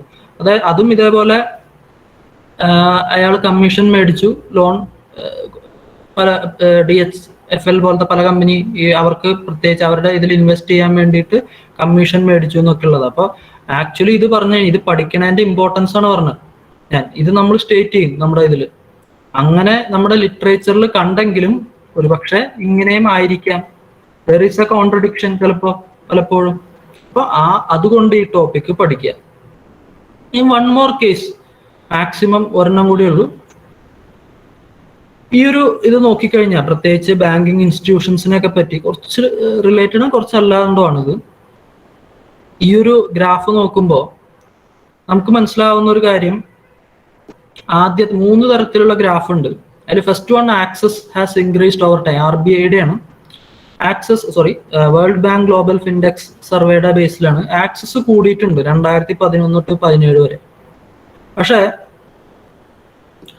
പുതിയതായിട്ടുള്ള ആൾക്കാർ, യങ്ങർ സെഗ്മെന്റ്സ് ആക്ച്വലി ഇതിൽ ഈ അക്കൗണ്ട് ഓൺ ചെയ്യുന്നത് പൊതുവെ ലാഗിങ് ആണ്. അതിൽ if you look, one of the problem ആ റെഡ് കളർ ആയിട്ടുള്ള മൂന്നാമത്തെ ഗ്രാഫിൽ നോക്കിയാൽ ലാക്ക് ഓഫ് ട്രസ്റ്റ് ആണത്. അപ്പൊ നമ്മൾ ഐഡന്റിഫൈ ചെയ്യണ ഒരു problem, loss of faith in banking institutions and financial inclusion initiatives. ഇതാണ് ഞാൻ ഐഡന്റിഫൈ ചെയ്തൊരു എക്സാമ്പിൾ. എങ്കിൽ ഇതിൽ എങ്ങനെ നമ്മൾ പ്രോബ്ലം സ്റ്റേറ്റ്മെന്റിലേക്കും ഒബ്ജക്റ്റീവ്സിലേക്ക് എന്ത് പഠിക്കാൻ പോകും. അപ്പോഴാണ് ഞാൻ ഈ പറയുന്ന ലിറ്ററേച്ചറിലും ഈ ഒരു പ്രോബ്ലം ശ്രദ്ധിച്ചത്. ലിറ്ററേച്ചർ വായിച്ചാലേ പ്രോബ്ലത്തിലേക്ക് എത്തുള്ളൂ. നമ്മൾ എന്തെങ്കിലും പ്രയർ ആയിട്ടുള്ള ടെക്സ്റ്റ് ബുക്കോ മറ്റത് വായിച്ചു കഴിഞ്ഞിട്ട് വേണം പ്രോബ്ലം സ്റ്റേറ്റ് ചെയ്യാൻ. ആദ്യം ലിറ്ററേച്ചറിലേക്ക് പോവുക, അവസാനം പ്രോബ്ലം സ്റ്റേറ്റ്മെന്റിലേക്ക് പോവുക. Nearly 20% of the account holders in India lack trust in financial institutions as a reason for not having an account. Lack of trust ആണ് ഒരു റീസൺ എന്നുള്ളത് പറയുന്നുണ്ട്. എന്തുകൊണ്ട് lack of trust is cause due to എന്തൊക്കെ കാര്യങ്ങൾ കൊണ്ടാണെന്നും പറയുന്നുണ്ട്. But the problem is, എന്താണ് പ്രോബ്ലം? ഇന്ത്യസ് ഈ ഒരു ഇതിൽ ഞാൻ വായിച്ചു, India's national strategy for financial inclusion 2019-20 underscores അല്ലെങ്കിൽ does not highlight does not report the trust element. There is they underscores the lack of trust in banking system as one of the important key causes of financial exclusion, and they recommend robust grievance redressal mechanism for addressing it. So people, that was the problem there. Actually they do not give adequate importance to lack of trust, but when we read the literature namukku manasilavum lack of trust is a very important thing. That brings a lot എന്നുള്ളത് literature വായിച്ചാൽ മനസ്സിലാവും. ഇവിടുന്ന് I made an assumption, lack of trust in financial institution is the main reason for not having an account and thus can be a financial inclusion dampener എന്നുള്ളത് പോലെ ഒരു hypothesis ഒരുപാട് നിങ്ങൾ degree ലെവലിൽ ചെയ്യാത്തതുകൊണ്ടാണ് ഓറ് പറയാത്തത് എന്നുള്ളൊരു അസംഷൻ ഞാൻ മേക്ക് ചെയ്തു. Lack of trust is the main reason. എന്നിട്ട് അത് പഠിക്കുകയാണ്. So that gives objective to examine the relationship between trust in financial institutions and the progress of ഇത്. അതായത് നമ്മളൊരു റിലേഷൻ പഠിക്കുകയാണ്. ട്രസ്റ്റ് ആൾക്കാരുടെ കൂടുമ്പോൾ എത്രമാത്രം ഫിനാൻഷ്യൽ ഇൻക്ലൂഷൻ ഇനീഷ്യേറ്റീവ്സിന്റെ അതായത് പ്രോഗ്രസ്, ആൾക്കാരുടെ ഇടയിൽ ട്രസ്റ്റ് കൂടുകയാണ് എങ്കിൽ ഫിനാൻഷ്യൽ ഇൻക്ലൂഷൻ ഇപ്പൊ അക്കൗണ്ട്സ് ഓൺ ചെയ്യണ കൂടുണ്ടോ, അല്ലെങ്കിൽ ട്രസ്റ്റ് കുറയുമ്പോൾ ഫിനാൻഷ്യൽ ഇൻക്ലൂഷൻ ഇനീഷ്യേറ്റീവ്സിന്റെ പെർഫോമൻസ് നമ്പർ ഓഫ് അക്കൗണ്ട്സ് കുറയുകയാണോ എന്നുള്ള ഒബ്ജക്റ്റീവ് നമ്മൾ പഠിക്കുക. സോ ഒരു ഡിഫിക്കൽട്ട് ആയിട്ടുള്ള ഒരു കാര്യമാണ് വാട്ട് ഈസ് റിസർച്ച് പ്രോബ്ലം എന്നുള്ളത്. But I have given you some examples. ഒരു നിങ്ങൾ പഠിക്കുമ്പോൾ എപ്പോഴും aim for something like above your standard. അപ്പൊ എന്നാൽ മാത്രമേ നമുക്ക് വി ക്യാൻ, നമ്മൾ നിങ്ങളുടെ സ്റ്റാൻഡേർഡ് പറഞ്ഞേക്കാൾ നിങ്ങൾ ഞങ്ങളുടെ സ്റ്റാൻഡേർഡിലേക്ക് വരിക. ഒരു പക്ഷേ എനിക്ക് സ്റ്റാൻഡേർഡ് ഉണ്ടെന്നല്ല, പൊതുവെ റിസർച്ച് സ്റ്റാൻഡേർഡ്സിലേക്ക് വരിക. കൂടുതൽ ഹൈ എൻഡ് ഈ പറയുന്ന പല വർക്കുകളും ഇറ്റ് ഈസ് പല ലിറ്ററേച്ചറിലും കണ്ടിട്ടുള്ള റിസർച്ച് പ്രോബ്ലംസും ലിറ്ററേച്ചറാണ്. ബേസിക്കലി നമ്മൾ തന്നെ ഉണ്ടാക്കണം എന്നില്ല, നമ്മൾ ഉണ്ടാക്കണം, നമ്മളത് സ്റ്റേറ്റ് ചെയ്യണം, നമ്മുടെ ഇത് മനസ്സിലാക്കി നമ്മുടേതായ രീതിയിൽ പ്രോബ്ലം സ്റ്റേറ്റ് ചെയ്യാം. നിങ്ങളൊരു പ്രോബ്ലം ഉണ്ടാക്കണം അല്ലെങ്കിൽ ഇല്ലാത്തൊരു പ്രോബ്ലം ഉണ്ടാക്കണം എന്നല്ല ബേസിക്കലി. അപ്പോൾ ഒരു ഓൾമോസ്റ്റ് നമ്മൾ റിസർച്ച് പ്രോബ്ലം ഐഡന്റിഫൈ ചെയ്യണതും ഫോർമുലേറ്റ് ചെയ്യണത് എവിടെ നിന്ന് കിട്ടും, പല കാര്യങ്ങളും, പിന്നെയും ഒന്ന് രണ്ടൊരു റിസർച്ച് സ്റ്റേറ്റ്മെന്റ്സ്, പ്രോബ്ലം സ്റ്റേറ്റ്മെന്റ്സ് എന്തൊക്കെയാണെന്നുള്ളതും പല ഏരിയാസ് ഉണ്ട്, അതൊക്കെ ഞാൻ പറഞ്ഞു. ബേസിക്കലി ഈ റിസർച്ച് ചെയ്യണതിൻ്റെ ഒരു ഇമ്പോർട്ടൻസ് ഒരുപക്ഷെ നിങ്ങൾക്ക് മനസ്സിലാവണമെന്നില്ല. ഇപ്പോൾ നിങ്ങളിൽ പല ആൾക്കാരെങ്കിലും ഒരുപക്ഷെ MBA പോലത്തെ കോഴ്സിനൊക്കെ പോവാം. MBA പോലത്തെ ഒരു കോഴ്സിനൊക്കെ പോയി കഴിഞ്ഞാൽ നിങ്ങളൊരു മാനേജ്മെന്റ് ലെവലിലുള്ള ഒരു ജോബിനാണ് നിങ്ങൾ ഉദ്ദേശിക്കുന്നത്. പക്ഷെ അവിടെയും റിസർച്ച് വേണം. ഒരു മിഡിൽ ലെവൽ മാനേജറോ ടോപ്പ് ലെവൽ മാനേജറിനോ അത്യാവശ്യം റിസർച്ച് ചെയ്യണം. കമ്പനിയെ പറ്റിയും എക്കണോമിയെ പറ്റിയും പ്രൊഡക്റ്റിനെ പറ്റിയും പല കാര്യത്തെ പറ്റിയും റിസർച്ച് വളരെ ഇമ്പോർട്ടൻ്റ് ആണ്. ഇപ്പോഴേ നിങ്ങൾക്കൊരു റിസർച്ച് കൾച്ചർ ഉണ്ടെങ്കിൽ ബേസിക് കുറച്ചും കൂടി കഴിഞ്ഞാൽ റിസർച്ച് ആൻഡ് അനലിറ്റിക്കൽ കമ്പനീസ് ഉണ്ടോ, അല്ലെങ്കിൽ ഗവൺമെന്റ് ഇൻസ്റ്റിറ്റ്യൂഷൻസ്, അല്ലെങ്കിൽ പ്രൈവറ്റ് ബിസിനസ്സസ്, അവരൊക്കെ നിങ്ങളെ ജോലിക്ക് എടുക്കാം. അമേരിക്കയിൽ തന്നെ നോക്കുകയാണെങ്കിൽ ബ്യൂറോ ഓഫ് ലേബർ സ്റ്റാറ്റിസ്റ്റിക്സ് പറയണത് മാർക്കറ്റ് അനലിസ്റ്റുകൾ basically they earn about $63,000 annually. ആ സെഗ്മെന്റ് 2026 ആവുമ്പോൾ തന്നെ 23% ഗ്രോ ചെയ്യുന്നതാണ് അവർ പറയുന്നത്. അപ്പോൾ there is a huge potential. ഇതൊരു MCOMന് വേണ്ടിയോ PhDക്ക് വേണ്ടി മാത്രമല്ല, റിസർച്ച് ചെയ്യാൻ എല്ലാവർക്കും പറ്റിയിരിക്കണം. പ്രത്യേകിച്ച് ഹയർ എഡ്യൂക്കേഷൻ ഇൻസ്റ്റിറ്റ്യൂഷൻ ആയിട്ടുള്ള കോളേജുകളിലും യൂണിവേഴ്സിറ്റികളിലും പഠിക്കുന്ന ആള് they must have some research skills. ഇല്ലെങ്കിൽ try to create. Over time നിങ്ങൾക്ക് പറ്റും. ഇപ്പൊ ഈ ഡിഗ്രിയിൽ പറ്റിയാലും പറ്റിയില്ലെങ്കിലും over time try to acquire these skills. പിന്നെയും സ്കോപ്പുകളുണ്ട്. Some of you might be going for academy, അതായത് ടീച്ചിങ്ങിനൊക്കെ പോണവരുണ്ടാവാം. If your passion is for teaching, അങ്ങനെയാണെങ്കിലും research is very important today. And apart from that നിങ്ങൾക്ക് ഈ റിസർച്ചിന്റെ importance, if you want to earn your degree, പ്രത്യേകിച്ച് graduation degree ഒക്കെ വേണമെങ്കിൽ, പോസ്റ്റ് ഗ്രാജുവേഷൻ ഒക്കെ വേണമെങ്കിൽ റിസർച്ച് പ്രൊജക്ട് ചെയ്യണം. സോ ദാറ്റ് ഇത് വളരെ ഒരു ഇമ്പോർട്ടൻ്റ് ആയിട്ടുള്ള സിഗ്നിഫിക്കൻ്റ് ആയിട്ടുള്ള ഒരു കാര്യമാണ് റിസർച്ച് എന്നുള്ളത്, പ്രത്യേകിച്ച് സോഷ്യൽ സയൻസ് ഏരിയയിലൊക്കെ. So I hope you understand the importance of all this. If you have further any doubts you could actually ask to me. And അപ്പോൾ ഈ ഒരു വർക്ക് ഓൾമോസ്റ്റ് ഞാൻ ഇത് ചെയ്യാണ്, എൻഡ് ചെയ്യാണ്. Thank you everyone for here. Okay, now it's a conclusion part. I invite Grace Abraham, Miss Grace Abraham, to extend the vote of thanks. Good morning, everyone. As the majority of us are the final year UG students, all of us should have by now come to know about the project we have to do as a part of our studies. As for me, I was having a lot of doubts regarding how to select a relevant topic, how to collect data, and how to make the project effective. And as a help came this webinar. So I take this opportunity to express my gratitude to everyone who made this webinar a success. First of all, I extend my sincere gratitude to the resource person of the day, Mr. Akhil Menon. Sir, വളരെ clear ആയിട്ട് വളരെ informative ആയിട്ട് session handle ചെയ്തു. ഇത്രയും നാൾ പ്രോജക്റ്റിനെ പറ്റി ഓർക്കുമ്പോൾ തന്നെ ഭയങ്കര ടെൻഷനായിരുന്നു. പക്ഷേ ഈ സെഷൻ കഴിഞ്ഞപ്പോഴത്തേക്കും പ്രോജക്റ്റ് എഫക്റ്റീവായിട്ട് ചെയ്യാൻ പറ്റുമെന്നുള്ളൊരു കോൺഫിഡൻസ് എനിക്ക് പേഴ്സണലി ഉണ്ടായി. And I think it is the same with all others. Thank you, sir, for sharing your personal experience and insights. It was really helpful. Thank you for taking your time to share your knowledge with us. Thank you, sir. Thank you so much. Thank you. Next, I would like to thank the head of the Commerce Department, St. Joseph's College, Alapura, our dearest Sulina Miss. She took the initiative to organize this informative talk series. She foresaw the need of the hour and acted accordingly.